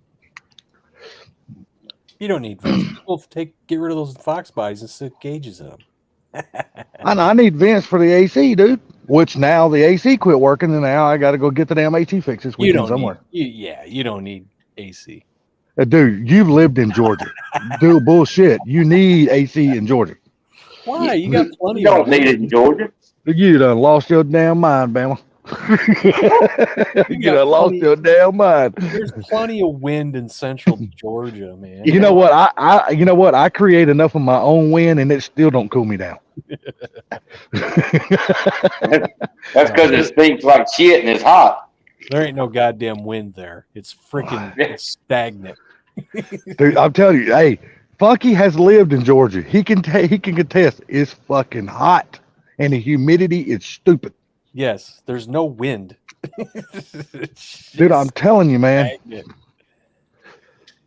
And you Come think down here, you'll see it's just as damn hot. that I'm telling you, you think where Funky lived was bad? Just go to Columbus, Georgia, down there where Proline lives. It's really Oh. fucking bad. Mm. Oh, dude, down there in Columbus, sometimes, dude, I don't know how they fucking do it. It's unbearable down there. I don't know. I mean, whatever it is down there, the kudzu grows. Oh, you ain't lying. That shit don't need water and it don't need cold. It don't need shit. It just grows. Yeah, it does. That's why back in the day the Dixie mob was hanging out in Phoenix City and Columbus, Georgia, and everybody was getting killed because the heat was killing them. You get pissed off about everything. Salty, there's a kit to put the radio in the vent holes, and the vents in the radio holes. On the Ranger? Well, one of them's only a vent hole. The other one is blocked. It looks like a vent, but it's not a vent. It's just a block off, and it Oh, don't come yeah. out. It don't come out. That's right. Yep. Well, probably if it's a kit that swaps those, then it probably does that. Who said that? Proline? No, Ford Blue Gauge. Oh, boy. Yeah, Okay. and he Yeah, said a you know while what? ago And he he's had nothing probably to say, right, and he's texting. Yeah, he probably knows a lot more about that shit than I do. So I won't say he's wrong. That's for damn sure. He's like I said, he's probably got a hell of a lot more knowledge about that shit than I do. Because like I said, I've bought a Ford Ranger before that had a V8 in it. This will actually be the very first one I've ever done the swap on. So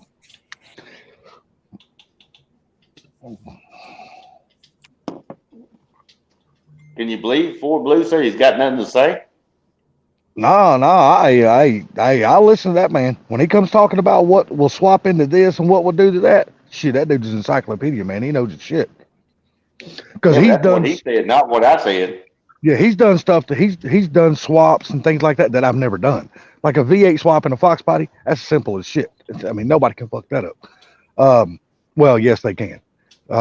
Funky's proof that people can screw that up. Look what happened to his car when he got his.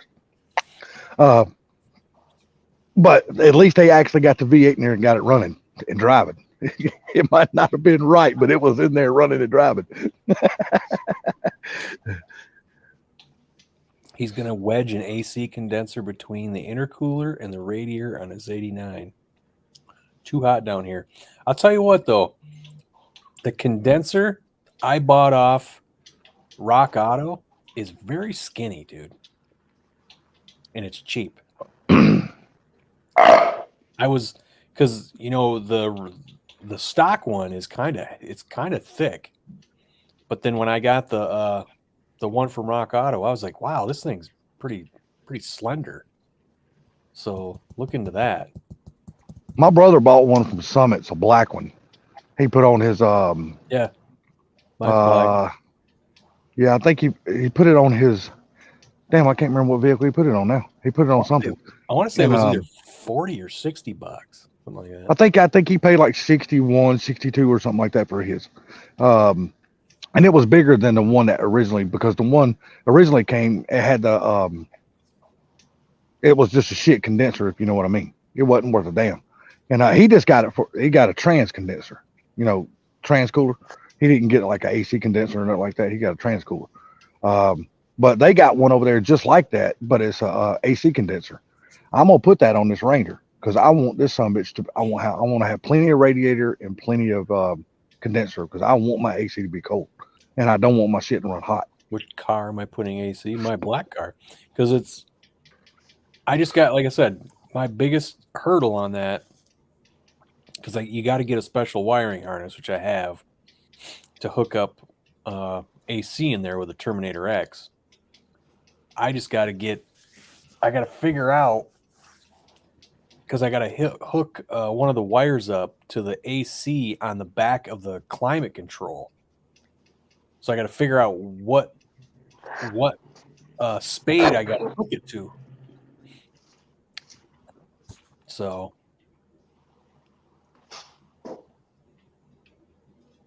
Yeah, like I said, the AC on my that little Ranger, it damn quit working yesterday. I was like, well, what the hell? So now I got to try to get it fixed because until I get everything ready to do the swap on it, I'm not going to live without AC. how old is my dad? My dad is 74 years old. Wow, he still gets out there and lays up under cars and shit with you. That's awesome, dude. I can't stop him. Don't try to stop him. Don't No, try to no. stop him. As long as he's willing to still able to get out there and move around and do that kind of shit, let him do it. And I got to catch myself because sometimes what he does, he's done it ever since I was a kid, is I'll be doing something and he comes over and next thing you know, he starts talking to you. And without you even realizing it, he's now doing it. Yep. And Yep. you're like, wait a minute, stop. Give me that. Shit, no. Anything he wants to do, man, you let him do, man. Because I'm telling you, when he gets to that point, when he stops doing it, that's when shit starts going bad. Trust me, I'm going through it every day with my mom. My poor mom, she can't do shit anymore, dude. and now she's got this damn bladder problem that she's got to have surgery on. Dude, we got to watch her now because hell, she can't walk 50 feet. Then she's got to sit down and pray that she don't piss on herself. Mm. Yeah. Gonna She's paint bad as I. the condenser distressed. No, that condenser's black. And I know you're being funny, Mr. Michael Downey. Junior. Junior. Oh yeah, definitely. Proline. Oh, If you got the nose off, it's definitely time to do stuff like that because it makes it so much easier because nothing's in your damn way.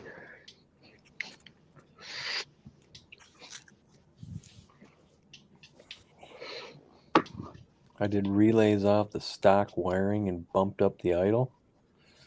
Yeah, dude. No, you got a sniper. Sniper's like a plug and play. My shit's tuned, so I got to be careful. And one thing I did find out today was the fans. Hey, do you got Ford Blue in the basement? I'm just asking. No, Okay, because normally he don't usually come in here and say a few things and leave. Normally he pops in the damn basement. I forgot what I was saying. Oh yeah. Well, Fort Blue was saying he had nothing to say. That's why I was talking about that earlier. He didn't have nothing to say. Damn. That's what he said, and I always say, "Well, yeah, he should be popping I up." was talking about the Terminator X. Yeah, you gotta hook one of the wires from that wiring harness for the AC up to the Terminator X in and out. Its inputs or whatever, and you gotta turn it on in the Terminator X software to get the AC to work. So it has that whatever wire because it's got a I don't know. AC, you got to have the fans going. I don't know. All I know is I found out today from Justin when I was over there because he got his Impala going with his new sniper. He was, I was telling him about my Terminator X and I'm wrestling with the freaking fans on there with the temperatures and everything. It seems like no matter what I do, the thing doesn't come on when you say come on when it temp hits 180, and the fan will come on at 160, so it's always running the car cold. So it's not letting it really get up to proper operating temperature. Yeah, and so I'm trying to figure it because you can turn it. You say, I want the fan to turn on at 180. I want it to shut off at whatever, and I think I put it at 140 when you shut off, but it never shuts off. So I'm like, what if I bump it to like if I have it start at 190, is that going to start at 170 then? What if I say turn off at like 150?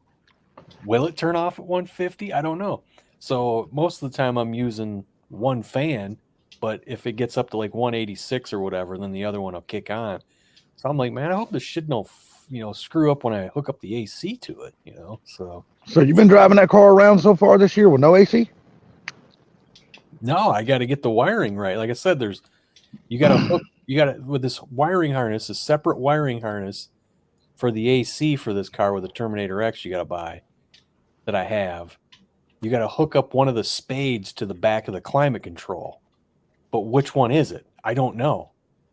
Shit, my mom chewed my ass out like a damn dog bone today. Because I refuse to even drive my truck since the AC don't work. So I've been driving her damn Crown Vic around. And she goes, you need to get the AC working in your truck because you need to keep the miles off my damn car. I'm like, damn, Mom. I said, damn, I helped buy this damn car. That sounds like my mom. Yeah. I'm like, that's because me and one of my older brothers, my older sister, we all went in and bought her this car back in 2005. And and just because my AC, she goes, you just need to man up, quit being a candy ass. You need to drive that truck. I was like, hell no, I ain't neither. I ain't driving. If ain't no working AC, I ain't driving it. I'll drive your damn car around. Real good. My first live, the best one I could ever probably do is when Mom comes by on Sunday, I wash and wax the car here in the shop. Uh-huh. Oh, you would love that. Well, you missed a spot over there. Yeah, Victor. Oh that God, video- my mama does that to me every time I take and get her car You cleaned missed up. it. You missed this over there. What is that over there? What is this over Yeah. there? She Victor, does the that same shit video- to me. that video was taken by yours truly on my phone. his speaker on his phone ain't that great. He goes, "Take a video of this." Yeah, but he put that sniper on his Impala. He said, he goes, when he first started it up, it just idled really high, and then came right down, and then all of a sudden went right up to a nice idle. Well, let me ask you something. If you had it to do all over again, would you have just went ahead and bought the sniper system instead of the Terminator X? No. Okay, I was just curious because it sounds like the sniper is a self tuner. It almost sounds like it would tune itself. Right. A Terminator X needs to be tuned. Sniper is a plug and play. That's what I'm saying. Where it makes it so much easier. Do you kind of wish you would have just went with a sniper so you don't have to pay to have somebody to tune your shit? No, it's fine. You can still tune a sniper a little bit, but Yeah, oh yeah, I'm sure you can. I'm sure they got parameters where you can still go in there and set things. No, my mom just told me, said, you need to quit being a candy ass and man up. I'm like, oh bullshit. Cause my mom was just that way. She'll call your ass candy ass in a heartbeat, boy. She don't care. yeah, wide open throttle and bumps up the yeah. But like I said, I don't want to do something weird to make it work. I just rather just hook it up to the Terminator X. I'm fine with that. I want to put a sticky note on Sublime's car and say, "Sorry, I hit your car." Yeah, there you go. Now, obviously, the condenser that I buy, I want to be able to make sure I can use it on this 2.3 and use it on the 302 when I put it in there. I don't want to have to buy two different condensers. And mine, it might just need a compressor because it's still the original compressor from 1990 on there. Yeah, So the but compressor probably could have just went out. those are robust compressors. Well, hell, it's already 33 years old. So, I mean, hell, if it did go out, I wouldn't complain about it. You know what I mean? Yeah, So I'm it's just paid for saying, itself.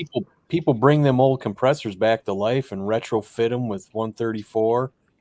But yeah, that's what this one was already done before I got it. I'll tell you what compressors suck dog balls, and that's Chrysler's from like the late 90s all the way up in the 2000s. They put the same goddamn compressor on every vehicle, on all the Jeeps. They're garbage. They suck dick. They're terrible. Oh, yeah. But I was watching your video today, and as soon as you Don't said, get purple. now that's 4 inches of whatever, I started laughing. I said, he got to be talking about me. He had to be throwing shit my way. I was just like, you want to hear what 4 inches of fun sounds like? Yeah, I know. I was like, damn. I was like, he's throwing a shade at Salty. But those compressors, man, I had 3 Jeeps. No, I had 4 Jeeps. So 2 of them worked and 2 of them didn't. They were just terrible. And then when I went and looked at other Jeeps and asked the sales guy, he goes, we're gonna have to do some work on the AC. He goes, I think we just need to recharge it. I go, no, I said, no, that compressor needs to be replaced. He goes, it doesn't need to be replaced. I go, trust me, it needs to be replaced. They're garbage. They're junk. They're trash. Yeah.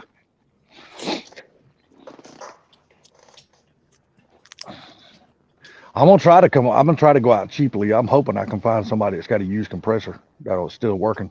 I don't want to have to buy a new compressor because I won't be able to use it on the 302. So I don't want to have to buy a new compressor until I have to buy a new compressor. And once I do the swap. Because I could be totally wrong, but I don't think the compressor from a 2.3 will work on a 302. And I could be totally wrong on that. I need to talk to 4Blue about that. I guess as long as I got the right mounts and everything, brackets and everything, it still might work, but I'm just not sure. And I have decided to go carbureted on this truck. I'm not going fuel injection. Does it look the same? I can't remember, buddy. I'll have to look at a damn AC compressor on a Fox body just to find out, or a F-150. Hmm. I can't remember. Ford Blue, where you at? He probably fell asleep again. He said he was gonna be over there doing railroad ties this weekend, so he's probably tired as hell. I mean, I don't think he started that yet, but that's probably tomorrow's job.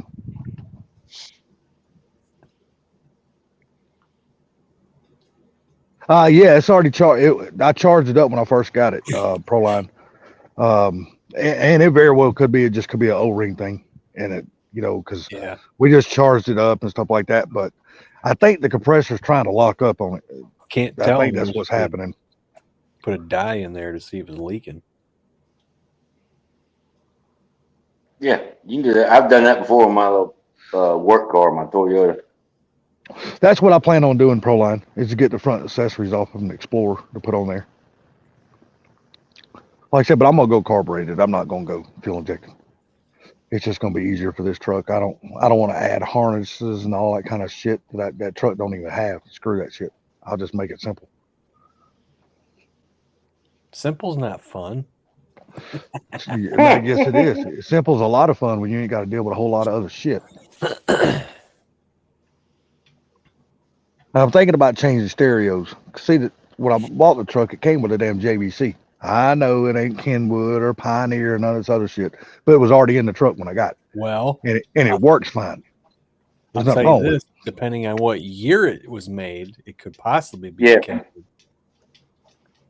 I know it's Kenwood owns JVC now.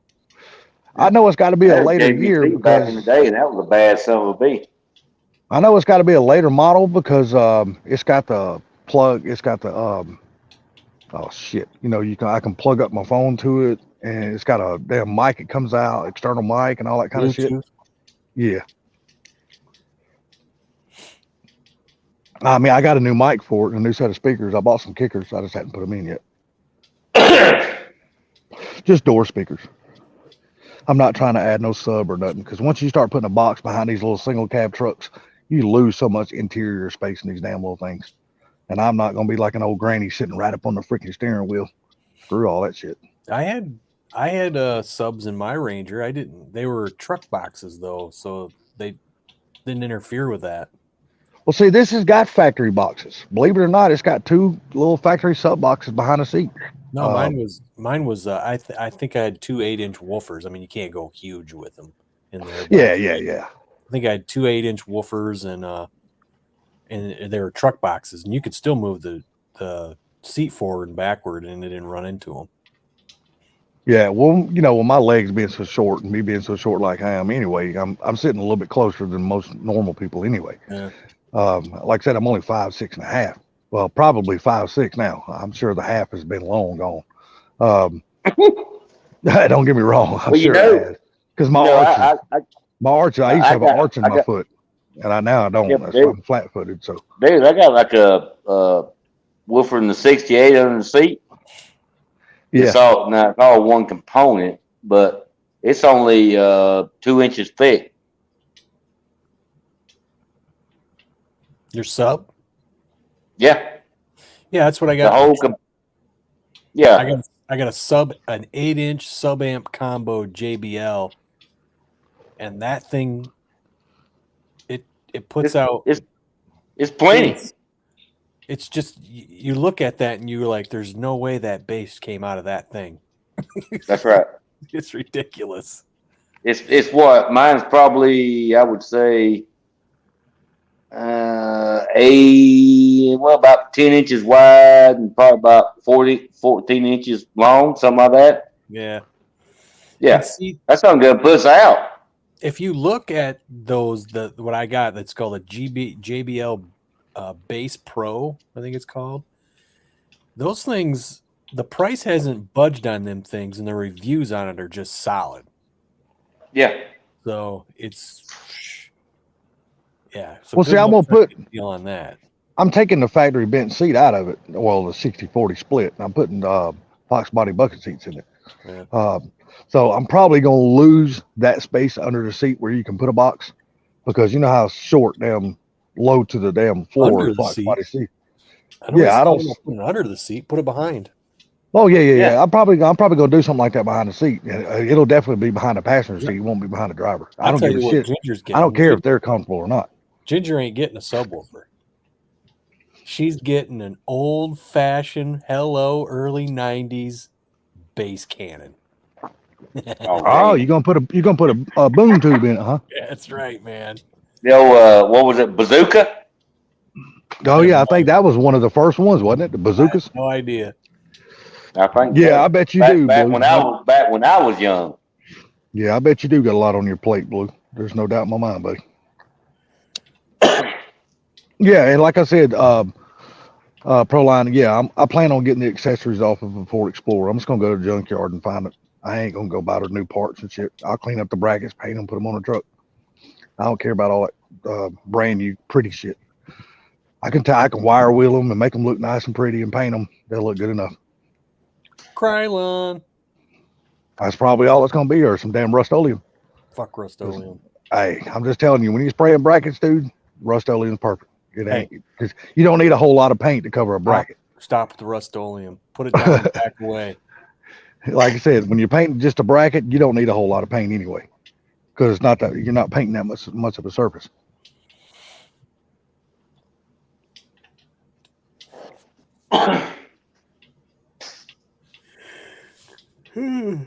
I agree, Victor. got me I had a bazooka back in the day too, and that damn little 240 SX I had. That damn thing, it sounded pretty good. I got all I got to do is go pick up a free 5.0 here in the next couple of weeks, and it's mine. Well, hell, what you waiting on? I'm just gonna. I'm finna get this Honda out of here tomorrow. I hope.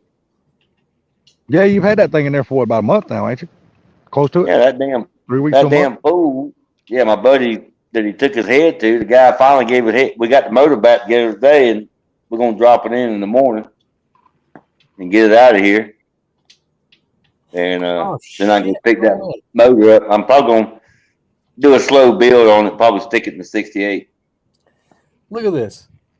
For $134, you can get $136. You can get a 12-inch powered bass cannon. Yeah. 600 watt powered. It's got a freaking amp right inside it. Dude, that's probably all you're gonna need for that car.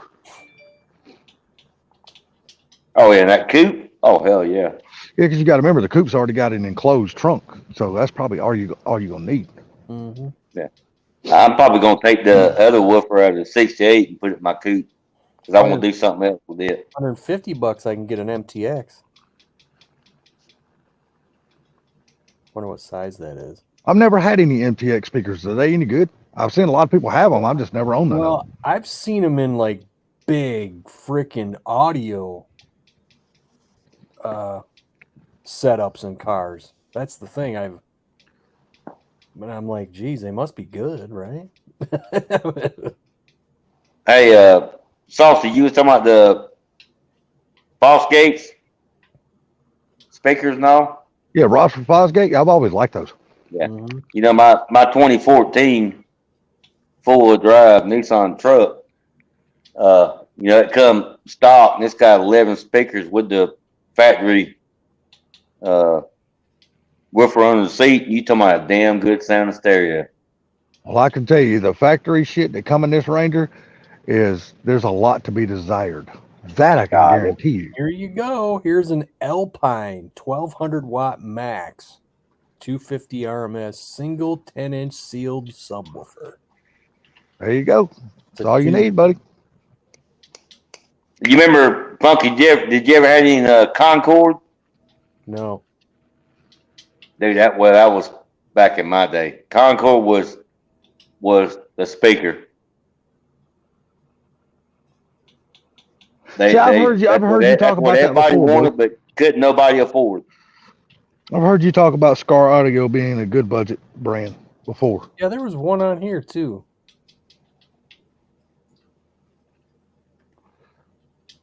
Where'd it go? But like mine, see, I'm not putting the speakers and all that shit in my truck just to have a good sounding radio because I hardly ever listen to the radio when I'm going down the road anyway. I just want to make my damn, when my radio picks up my Bluetooth on my phone when I'm talking, I just want to make sure it sounds all right. I don't really care about the radio. I got to have one that's clear and crisp, though. That's what I want. If it ain't Yeah. clear and crisp, I'm taking it out. So there you go. Scar Audio, a single 8-inch 400 watt max power, $110, 400 max power. There you go. Blue just put a link down in the chat for, I'm sure, to something. Scar Audio. But Ford Blue's got nothing to say, though.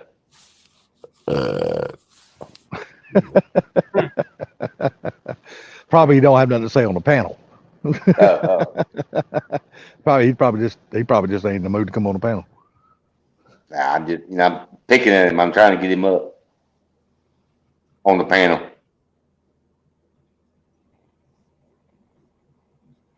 Oh man, dude, has it been a long day to everybody else too? My God, this day has been dragging ass.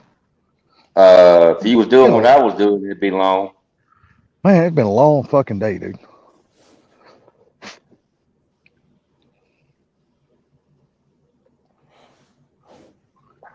And tomorrow is going to be even more of a headache because I got to go spend the day with my two brothers tomorrow. So, I mean, don't get me wrong, I'm going to enjoy it, but it's just I got to go to hang out. I done told them I'd come out and hang out with them tomorrow. So. One of my brothers, my oldest brother, the one that was in the Air Force, he's going up to my other brother's house because my oldest brother, he don't know how to do shit when it comes to working on cars. I mean, nothing.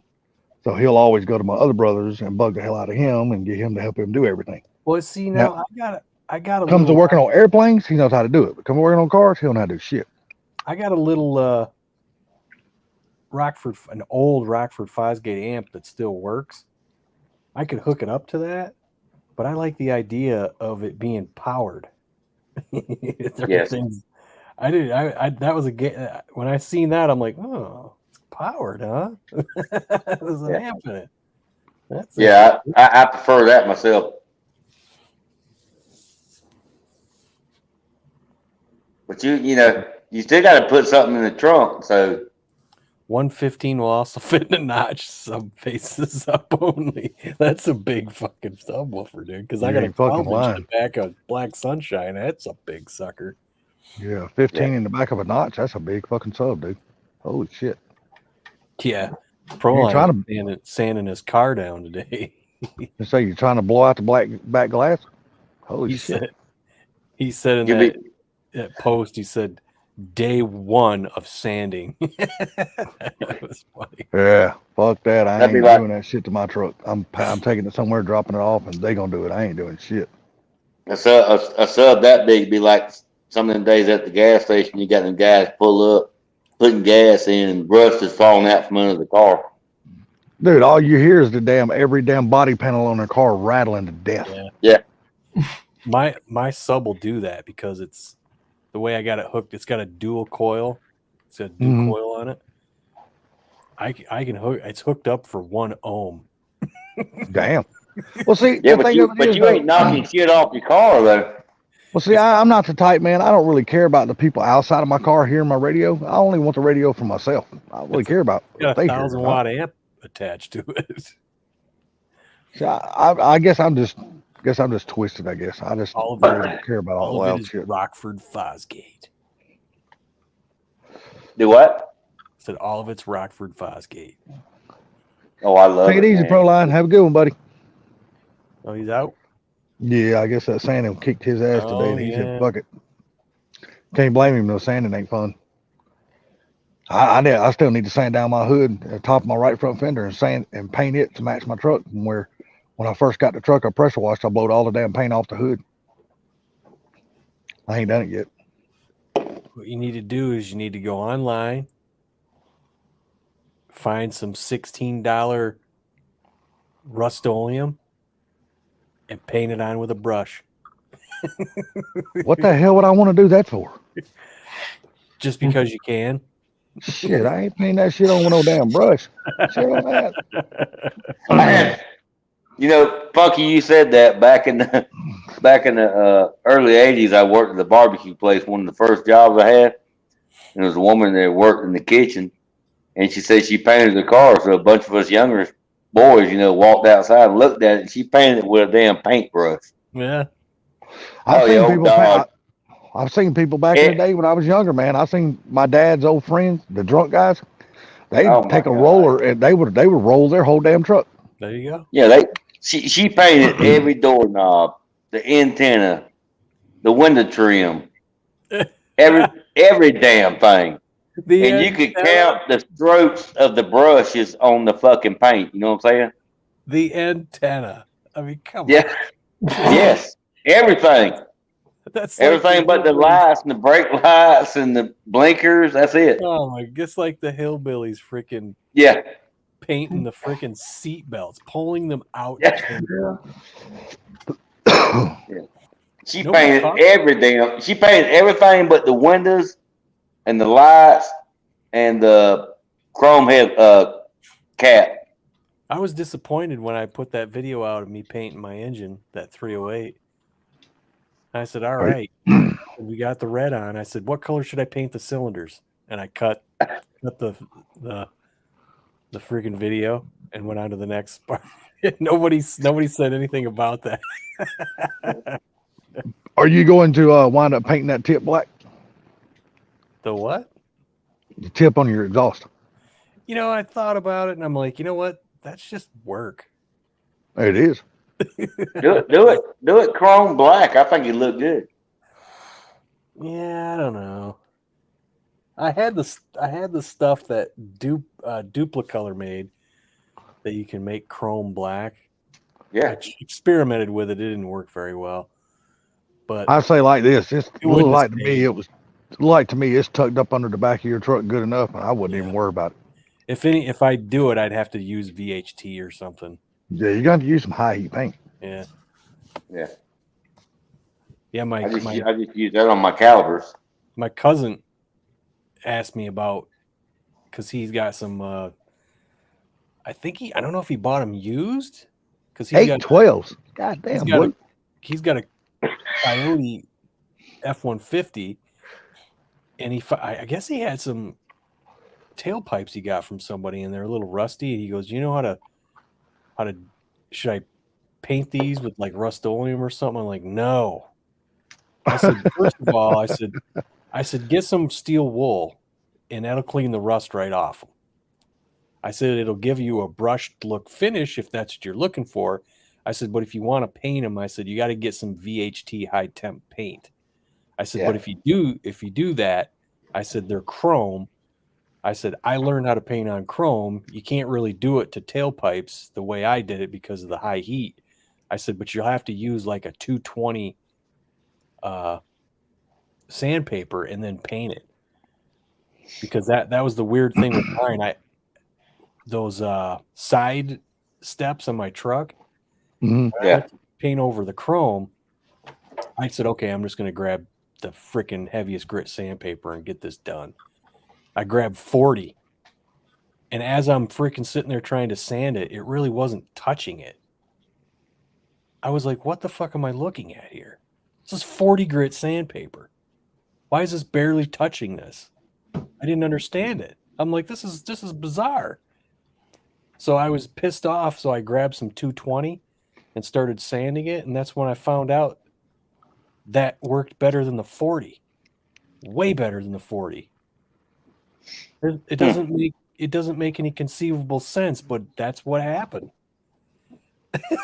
so I shot you got to use etch primer from not the shit in a rattle can. I got the stuff that has an activator, and I sprayed it with that. And then the guy that I was learning from online, shoot it with that and then leave it set overnight so that paint can eat into the metal. Yeah. And I'll tell you what, man, it's been 3 winters and that stuff has not got a scratch on it. Damn. Yeah. Well, I just did my calipers at VHT, and that's got to be the brightest red I think I've ever seen. Mm. Have I ever That's used? some damn good shit. Eastwood rust converter. No, but I've seen it used and it works very, very well. It just eats the rust and it leaves the metal bare.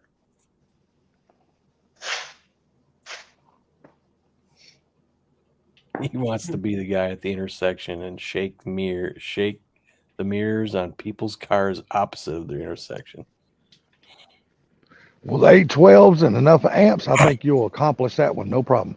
Hey, all I can tell you is I want to go in a freaking back in the 90s. I want to go back in time in the 90s, go in a parking garage with either a loud car or a booming system. You talk about setting off some alarms. Oh, yeah. no shit. Hell yeah.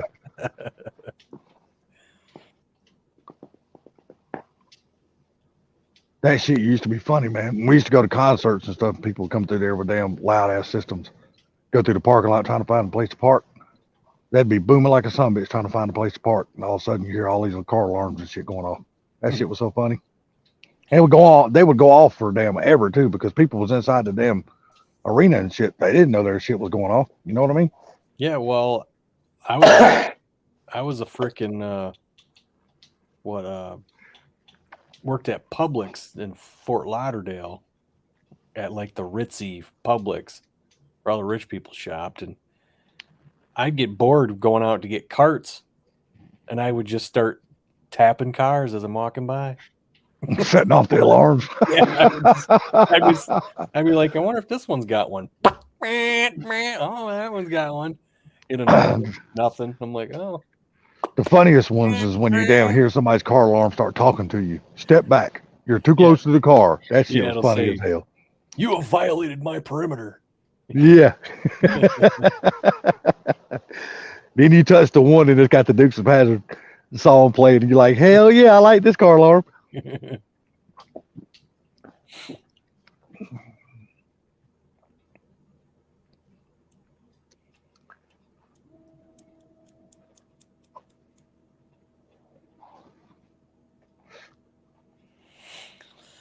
Yeah, I got to get up early in the morning, go drop this Ranger off to my nephews and let him do his thing to the AC. Yeah. So I ain't doing it. Fuck that. Pay somebody else to do it shit.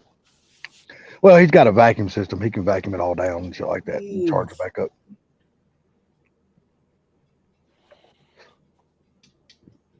Well, I don't know what you call that shit, a regen system or something. I don't know what that system is they use for AC systems. Retrofit. No.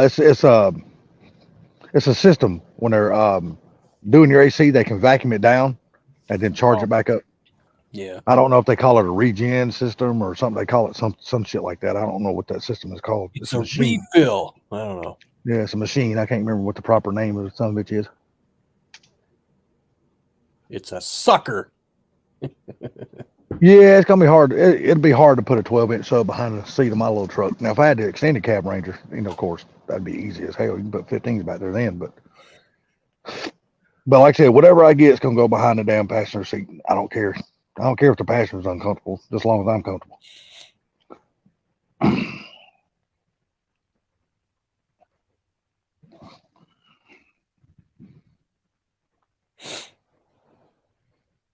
So what's on your plate this weekend, Bucky? What you got going on?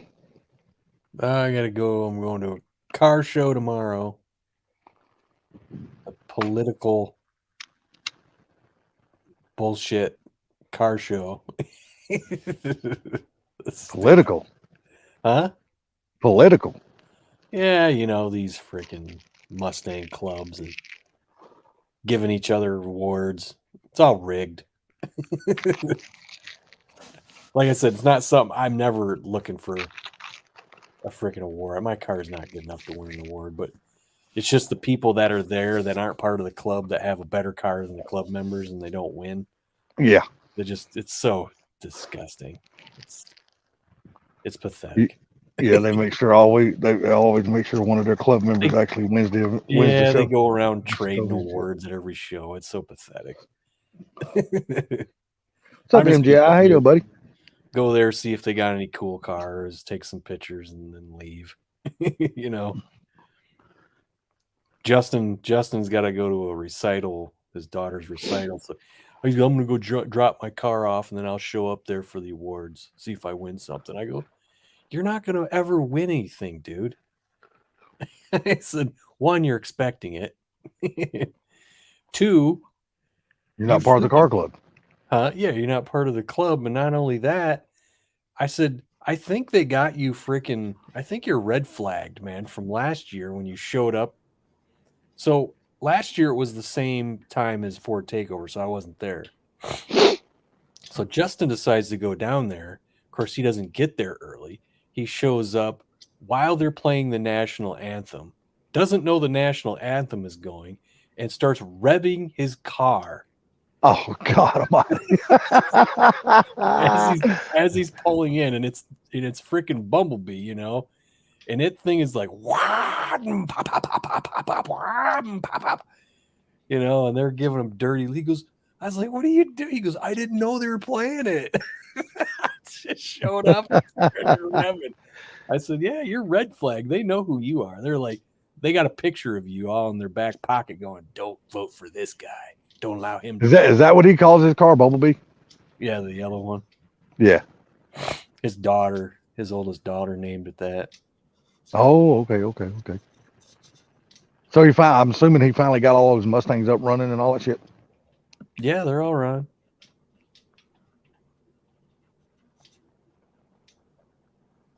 One facing my trunk, one facing the back seat. Damn. Well, I guess this time next week everybody's gonna be making preparations, right? To go to Ford Takeover, start packing and all that kind of bullshit. Yeah, we'll see. Justin might be welding my D rings on my trailer next week. Yeah, I was gonna ask you, have you started looking at your trailer to see if it needs any kind of maintenance or anything before you start making that long trip? No, it's fine. I think a couple of boards we got to tighten up or whatever, but no, Justin's he used it a couple times already this year. Yeah, you pretty much keep it parked at his house now, don't you? Well, yeah, he had it there. He was going to do some work on it for me for using it. And one thing he did do was extend the ramps. He extended them so now we don't need boards to bring our low ass cars up on it. Do y'all ever jack up the front of the trailer to lower the ass end down so it's not so steep? No. Well, that's what you should do. Why we got longer ramps now? Oh, I'm just saying, when you got just jack up the front of the trailer to lessen the angle when it comes up on the back of the trailer when you drive your cars up. If you raise up the front, the ass end goes down. Right. And it won't be so steep. In case you got like a low hanging exhaust or some bullshit like that. Yeah. Because I have tore shit off doing that shit before. Yeah. Now it don't even matter. Like I said, he extended the ramps and his car's lower probably than mine. Okay. He said it went right up. I was like, all right. There you go then. I told him, I said I wanted wider ones. It makes me nervous going up there in them skinny fuckers. Is he gonna try to make it to the Ford Takeover too, or it's just gonna be you? No, he's not going. So it's gonna be you and what barbecue might riding together again? Yep. I got you. Tradition, man. Yeah, you can't break tradition. This is what third, fourth year together doing this fourth stuff? for me, third for him. Yeah. The fun time is when y'all finally get that call and y'all be able to head out west. When Ford Blue finally gets his car done. Yeah. I ain't trying, Blue, I know you're here. I'm not trying to rush you or nothing like that. I'm just saying that's actually gonna be the fun trip. Because when y'all load up the trailer and start heading out there, that's gonna be fun, actually. Is Hack Job going? No, because there's a place up. I don't know if you guys know what the Mackinac Bridge is. It's how you get to the Upper Peninsula. I've heard y'all mention it. Yeah, it's bigger than the freaking Golden Gate Bridge. It's a suspension bridge. It's longer, and just across the bridge is a town called St. Ignace, and they put on a show every year. It's big. For this little town, it's huge. I mean, Jay Leno goes to that sometimes. Damn. If And, he's showing up, you know it's something. And Dennis Gage goes up there too sometimes. Big curly damn mustache. Yep. And but his family, his wife's family goes up there every year. So that's something that they do, they don't miss. So that's why he's Oh, okay. I got yeah. you. Did he ever get his car back together and up running yet? Yeah, it's running. Got a new block and everything. So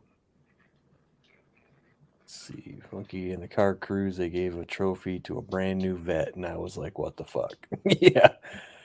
Bought, not built. Well, it seems like that's the way my Ranger's going to be built. I'm going to have to pay somebody else to do it because I just ain't got the time or the place or nothing right now to get it done. So. Yeah. He met my barbecue Mike. He had the look at my TTs, my twin turbos. I mean, I'll be able to go. Good thing about it, I'll be able to go down there every day and check on it if I want to. It's going to be in my nephew's house, You which he only hate lives the like Mac 13 Bridge, miles from here. motherfucker, always swinging back and forth. Bullshit. I've never went across it and it was never swinging. If it was, I didn't notice it. Yeah, but you ain't driving a damn big ass tractor and trailer across it either. So And I'll tell you Makes- what, makes a big difference. if I drive across it, I drive on the grates. Just so you can hear that shit, huh? No, it makes people nervous because the grates it's just metal grates. You can see the water. And you know why they're there, right? Yeah, it's for airflow. That's right. That's that thing would fly apart. Yep. But it's a 4-lane bridge and the two left lanes are great. I remember the last time I crossed it because my brother and I went up to get my niece to move her back down, and I had to drive his car back because he was driving hers. And so we get on the Mackinac Bridge, and I freaking get on the grate. She goes, "You don't got to drive there." I go, "Sure I do." In other words, she was scared to damn death, huh? She wants you on the other side. Well, there wasn't no damn great. Yeah. That's the time my brother had his Jetta. It was a newer Jetta at the time. And I didn't, dude, this is after I had my heart attack and shit. So I'm driving, it's in like November. So I'm driving down the road after she gets in the car, right? And I'm driving, and all of a sudden I'm like, I just feel this warming sensation coming over me. And I'm like, what the fuck is wrong with me? I was like, what the fuck is wrong with me, dude? I was starting to freak out a little bit going, I feel fine, but why do I feel this fucking warming sensation? And I look at her, I go, I don't know if something's wrong with me or what. She's like, what's the matter? I said, I feel like warm in my back and my freaking ass and shit. It's just weird. She's like, oh, I turned the heated seats on. I'm like, oh, Jesus Christ. I was like, I didn't know this car had those.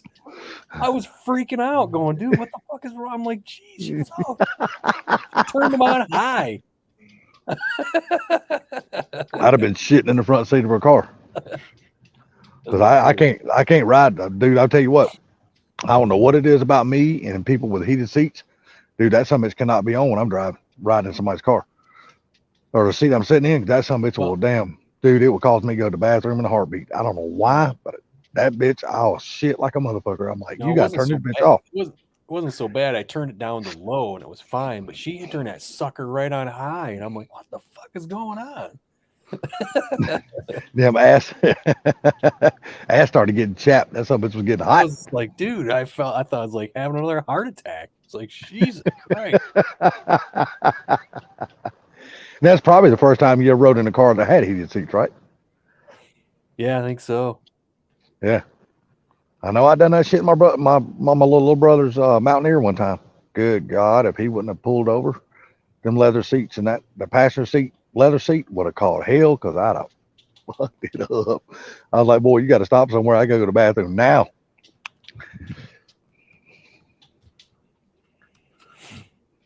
Yeah, MJ, it's gonna be my plan is right now to go. I just hope my family don't screw me out of it.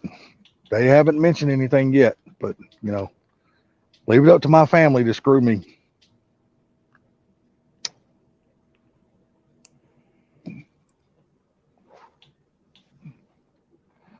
And I can't just go off and leave my mom at home by herself. Salty, who's coming over to watch your mom? My brother, he's supposed to do it. He only lives like 16, 17 miles from me, from where we live at right now. And then once we move down to the house, we'll be even closer to him than that. We'll only be like 10 or 11 miles. Won't be far from him at all. He's gonna come get her, or he's gonna stay over there? He's not going to stay over here at night. He's just going to come spend some time with her during the day and take her, get her the things she needs, take her to the doctor, go get her prescriptions and things. The stuff I have to do every single day. Yeah.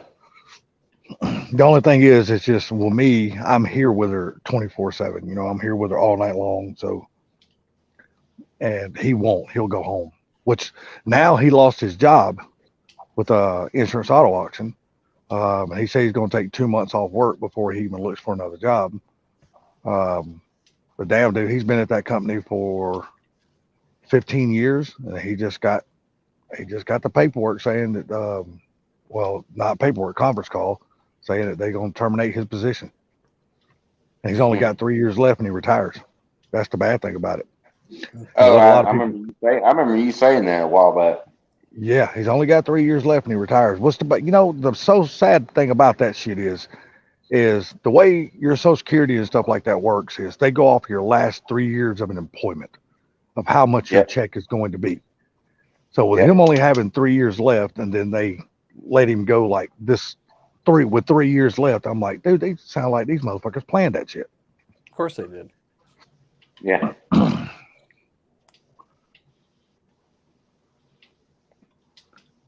And damn, to lose that kind of salary, man. God, he was making really, really, really good fucking money, man.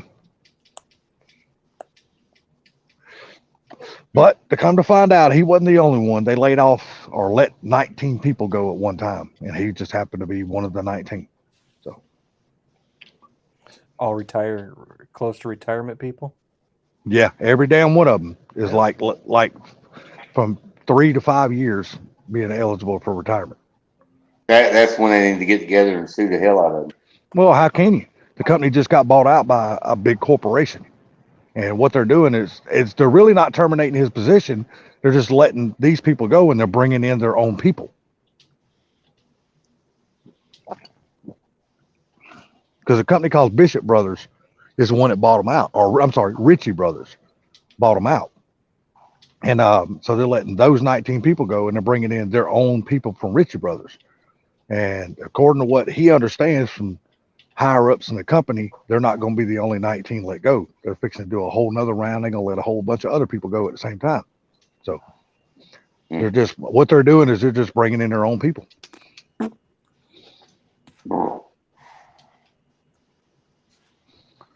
And my brother's not mad. They gave him a really good severance pay. They gave him a full year salary of his severance pay. So he's good, you know what I mean, for a severance pay. So it's not bad. He just won't have a job.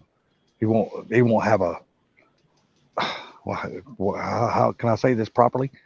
On Gordon, as far as the unemployment and shit like that, there'll be a year there that'll show him not being employed. He said he's not going to wait that long before he gets another job. It's just with him only having 3 years left to retirement, they base it off your last 3 years of employment, according to how much your Social Security check is going to be. So what's crazy is, like where I work, you can't even get nobody to damn come in and work. So are they moving people from out of state to that state to take them position or what? Yeah. People are transferring from other regions around the state. They're transferring to these different positions. I wonder what kind of states they're coming from to go over there. I don't know. See, like my brother, his region was the Southeast region. He lives here in Georgia, but he had Georgia, Tennessee, South Carolina, Alabama, North Carolina, Virginia, Florida, and I think it was one other state. My brother was the equipment guy for all of those states over all the insurance auto auction locations. So he would have to fly to all these different states and go check on all of his yards to make sure all the equipment was good. He didn't do nothing as far as the cars and the auction and selling. He was just the equipment guy over all the heavy machines that they move the cars around with. But according to what he said, he already knows the guy that's going to be taking his position, and that guy is coming from Maine. He's coming from the Northeast. There you go. Yeah. And he's moving they're relocating him to Florida. And then he's going to be Yeah. taking over to the Southeast. That's why I was asking. I was wondering about that. So where's the company out of? I don't know where Ritchie Brothers is located. I don't know where their main office is located at. Hell. But I know one thing. They paid up in the billions of dollars to buy Insurance Auto Auction. I don't know how many billions. I want to say my brother said it was like $4 billion to buy Insurance Auto Auction. Yeah. So they bringing in a lot of damn people. And, I don't know if you know much about Ritchie Brothers, but Ritchie Brothers, pretty much all they are is a heavy equipment company that auctions off heavy equipment. That's all they do is auction heavy equipment. So they're jumping into the insurance car side of things. So, and I don't know. What was that, Funky? Branching out. Yeah. Right. I mean, I guess if you can afford to spend that kind of money, I guess you can afford to do whatever the hell you want to do, I guess. I think that's about what they spent that new PMI that bought us here recently. Well, see, the government stepped in at one time because Insurance Auto Auction and Copart wanted to merge. The government stepped in and told them they were not allowed to do that because it's, having multiple companies is you can't monopolize the industry. So they were wanting to merge, and they said the company would have been too big, and they wouldn't have had the whole industry monopolized. So the government stepped in and said they're not allowed to merge. Yeah, but you can kill 15 people in Chicago on the weekend, everything's fine. Yeah, no shit. Because you think about it, Insurance Auto Auction and Copart, they're the two biggest companies in the country that does that vehicle auction shit. And if they merged, they would have, no shit, they would have definitely monopolized the whole entire industry. They could have named. If you bought a car, it would have had to be from that company. Yeah. There would have been no bidding. There would have been no bidding going on. It would have just been their money, It's like they it's could like I told control you all the before. prices, costs. They could control everything. It's like I told you before. It's off the we make cigars, right? Yeah. And the company that bought us is PMI, which is they make brands like Marlboro, Marlboro Lights, whatever, something like that.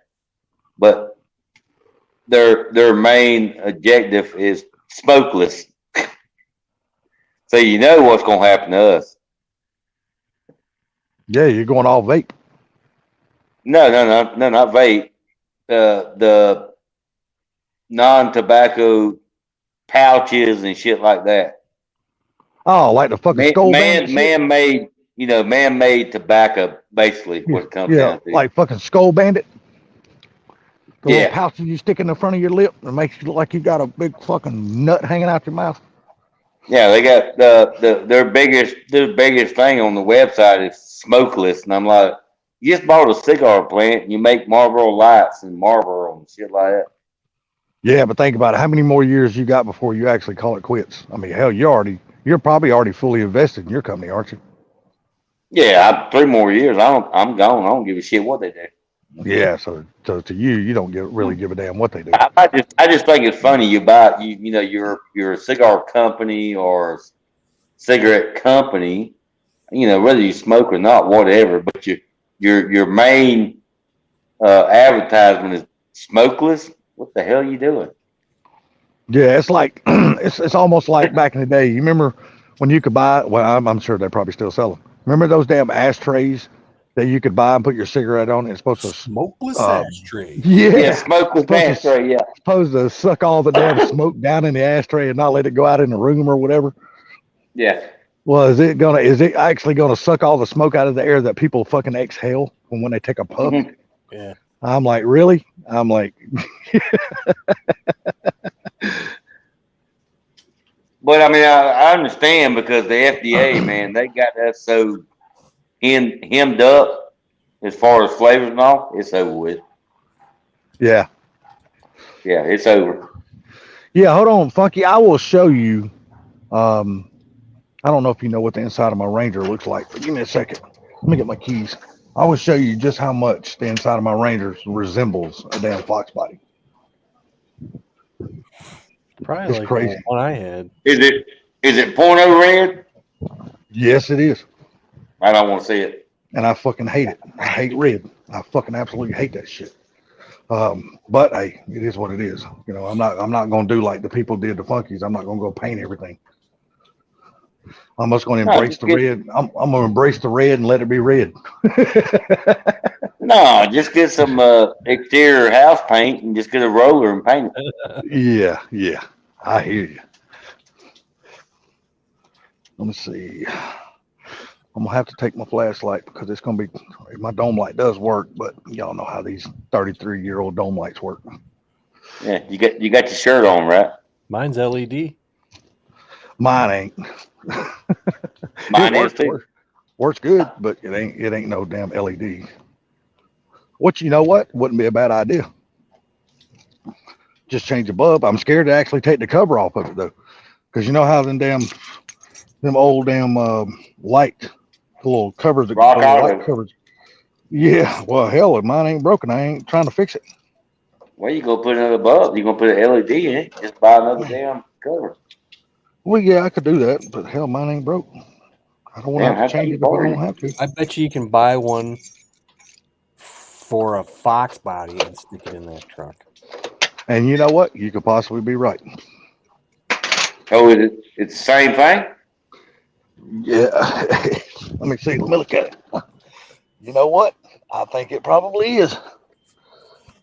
All right. Now, look. Y'all don't look. I got to turn my camera on. Don't look. Put your shirt on. My shirt is on, fool. Put your pants back on. Oh, I'm sorry, pants. Well, that wasn't it. No, I'll turn the camera off until I get it flipped around. Y'all don't need to see this fucking ugly mug no longer than you have to. No, just it looked like you had your finger up your nose. No. See, camera 2. Let's see if that works. Mine always says facing back or forward. Well, yeah, mine says back, so I'm just trying to see if it works. There it is. Yeah. Same as the Ranger I had. Yeah, see. See, the problem is, see with the radio right here, Mm-hmm. the radio's right there, but when it comes down, it steps back. See how that does and goes down? Yeah. I See, see you what really can't put a double din. And see, like this, it's got a vent here, a vent there, and then that's blocked off. That's not a vent. Fake vent. I don't know why in the fuck they've done that. Why not just put a vent there? You know? I mean, you got it, looks like a vent, so why not make it a vent? But there's the dome light. Looks just like a Fox body, yeah. right? Yeah, it does. Yeah. But see, like I said, it's so much like a Fox body on the inside of here. You know that porno red suits you, Salty. Yeah, it No, does. fuck it, don't either. Fuck y'all. 4 inches of red. Let me see if I can show you the mileage on my truck. This son of a bitch ain't got hardly no miles on it.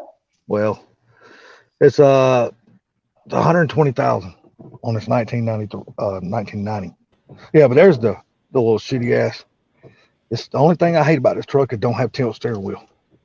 I can't stand the vehicle. Where's the the JVC. problem you said with the dash? I don't see it.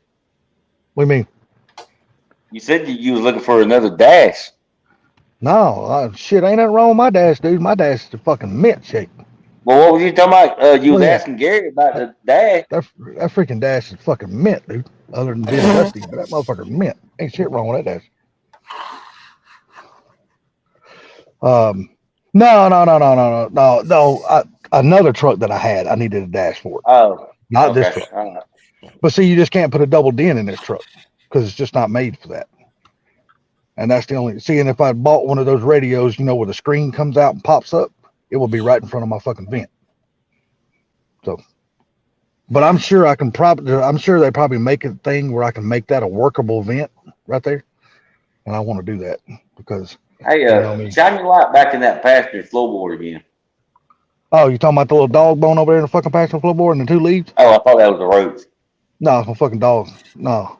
Think there's the dog bowls right there. No, I ain't got no roaches in here. I don't get into that shit. So don't get me wrong, but you know it's a nice truck, you know, for what it is. Door panels are all in perfect condition, shit like that. So it's a really nice Looks truck. good to me. And hold on, I'll show you where I blowed all the goddamn paint off the hood up. I get my fat ass out of the truck. I just thought you went by and picked up the subline. No, when I first got the truck, it's been sitting up under like trees for fucking 3 years. It hadn't been driven. So, and it was that kind of tree sap that you couldn't wash off. You had to scrub off. And I was like, fuck that. I'm going to use a pressure washer. When I did, I blowed all the paint around the hood of my truck. Yeah. Blowed it all off. And off the top of my right front fender. So, but the rest of the paint on the truck's in fucking great condition. There ain't nothing wrong with it. All you gotta do is get you a roller and some damn house paint and it'll be over with. Oh, shit on that. But it's a nice little truck. And that's just the reason why I want to do the V8 swap to this truck, because it's so much nicer. The other Ranger I had that I bought, it was the dash was fucked up. I mean, it was just, it was gone. And I was like, no, I ain't fixing to fuck with that truck. Yeah, my little Toyota car, when it goes out, when I drive to work every day, I'm thinking about getting a little Ranger or something. I love the little Little Ranger. small Dude. truck. The damn turning radius on this thing is just fucking awesome, man. I mean, really, really awesome. All I gotta right. remember. Well, it's been 3 hours. And I got to get up in the morning. Oh, you're going to a car show? I forgot, right? Yeah. So, about to kill this thing. About to kill this thing, huh? Yeah. Wake up, Zach. I have been. Okay. They did it to make you bitch salty. What the That's hell you mean right. by that? The vent. Oh, the vent. Yeah, but I don't understand it though. I mean, I don't understand it. Why go through the trouble of making that little vent cover and then making it look like an AC vent? Why not just make it an AC vent? You know what I mean? Why not make it a workable vent? It's going to cost more money. But yeah, I mean, it's an XLT. You would have thought it would have came with that vent as an actual working vent. But it costs more money. And it's probably something they had on the side over there they already made, so I'll throw it in there. Yeah, I mean, I don't know. It's kind of like me. They just kind of dropped the ball right there. Didn't understand that. Don't make no sense to me. Anyway, buddy, if you're calling there tonight, Yeah. It's time to go. all righty, buddy. All right, You have appreciate yourself it, a Buck. good night. All right, man. Bama, have a good one, buddy. Everybody in the chat, y'all have a good one. We'll see y'all this weekend on somebody else's live. Later. Later, guys. Later, Gators. The hell with Gators. Gators. See you, peeps.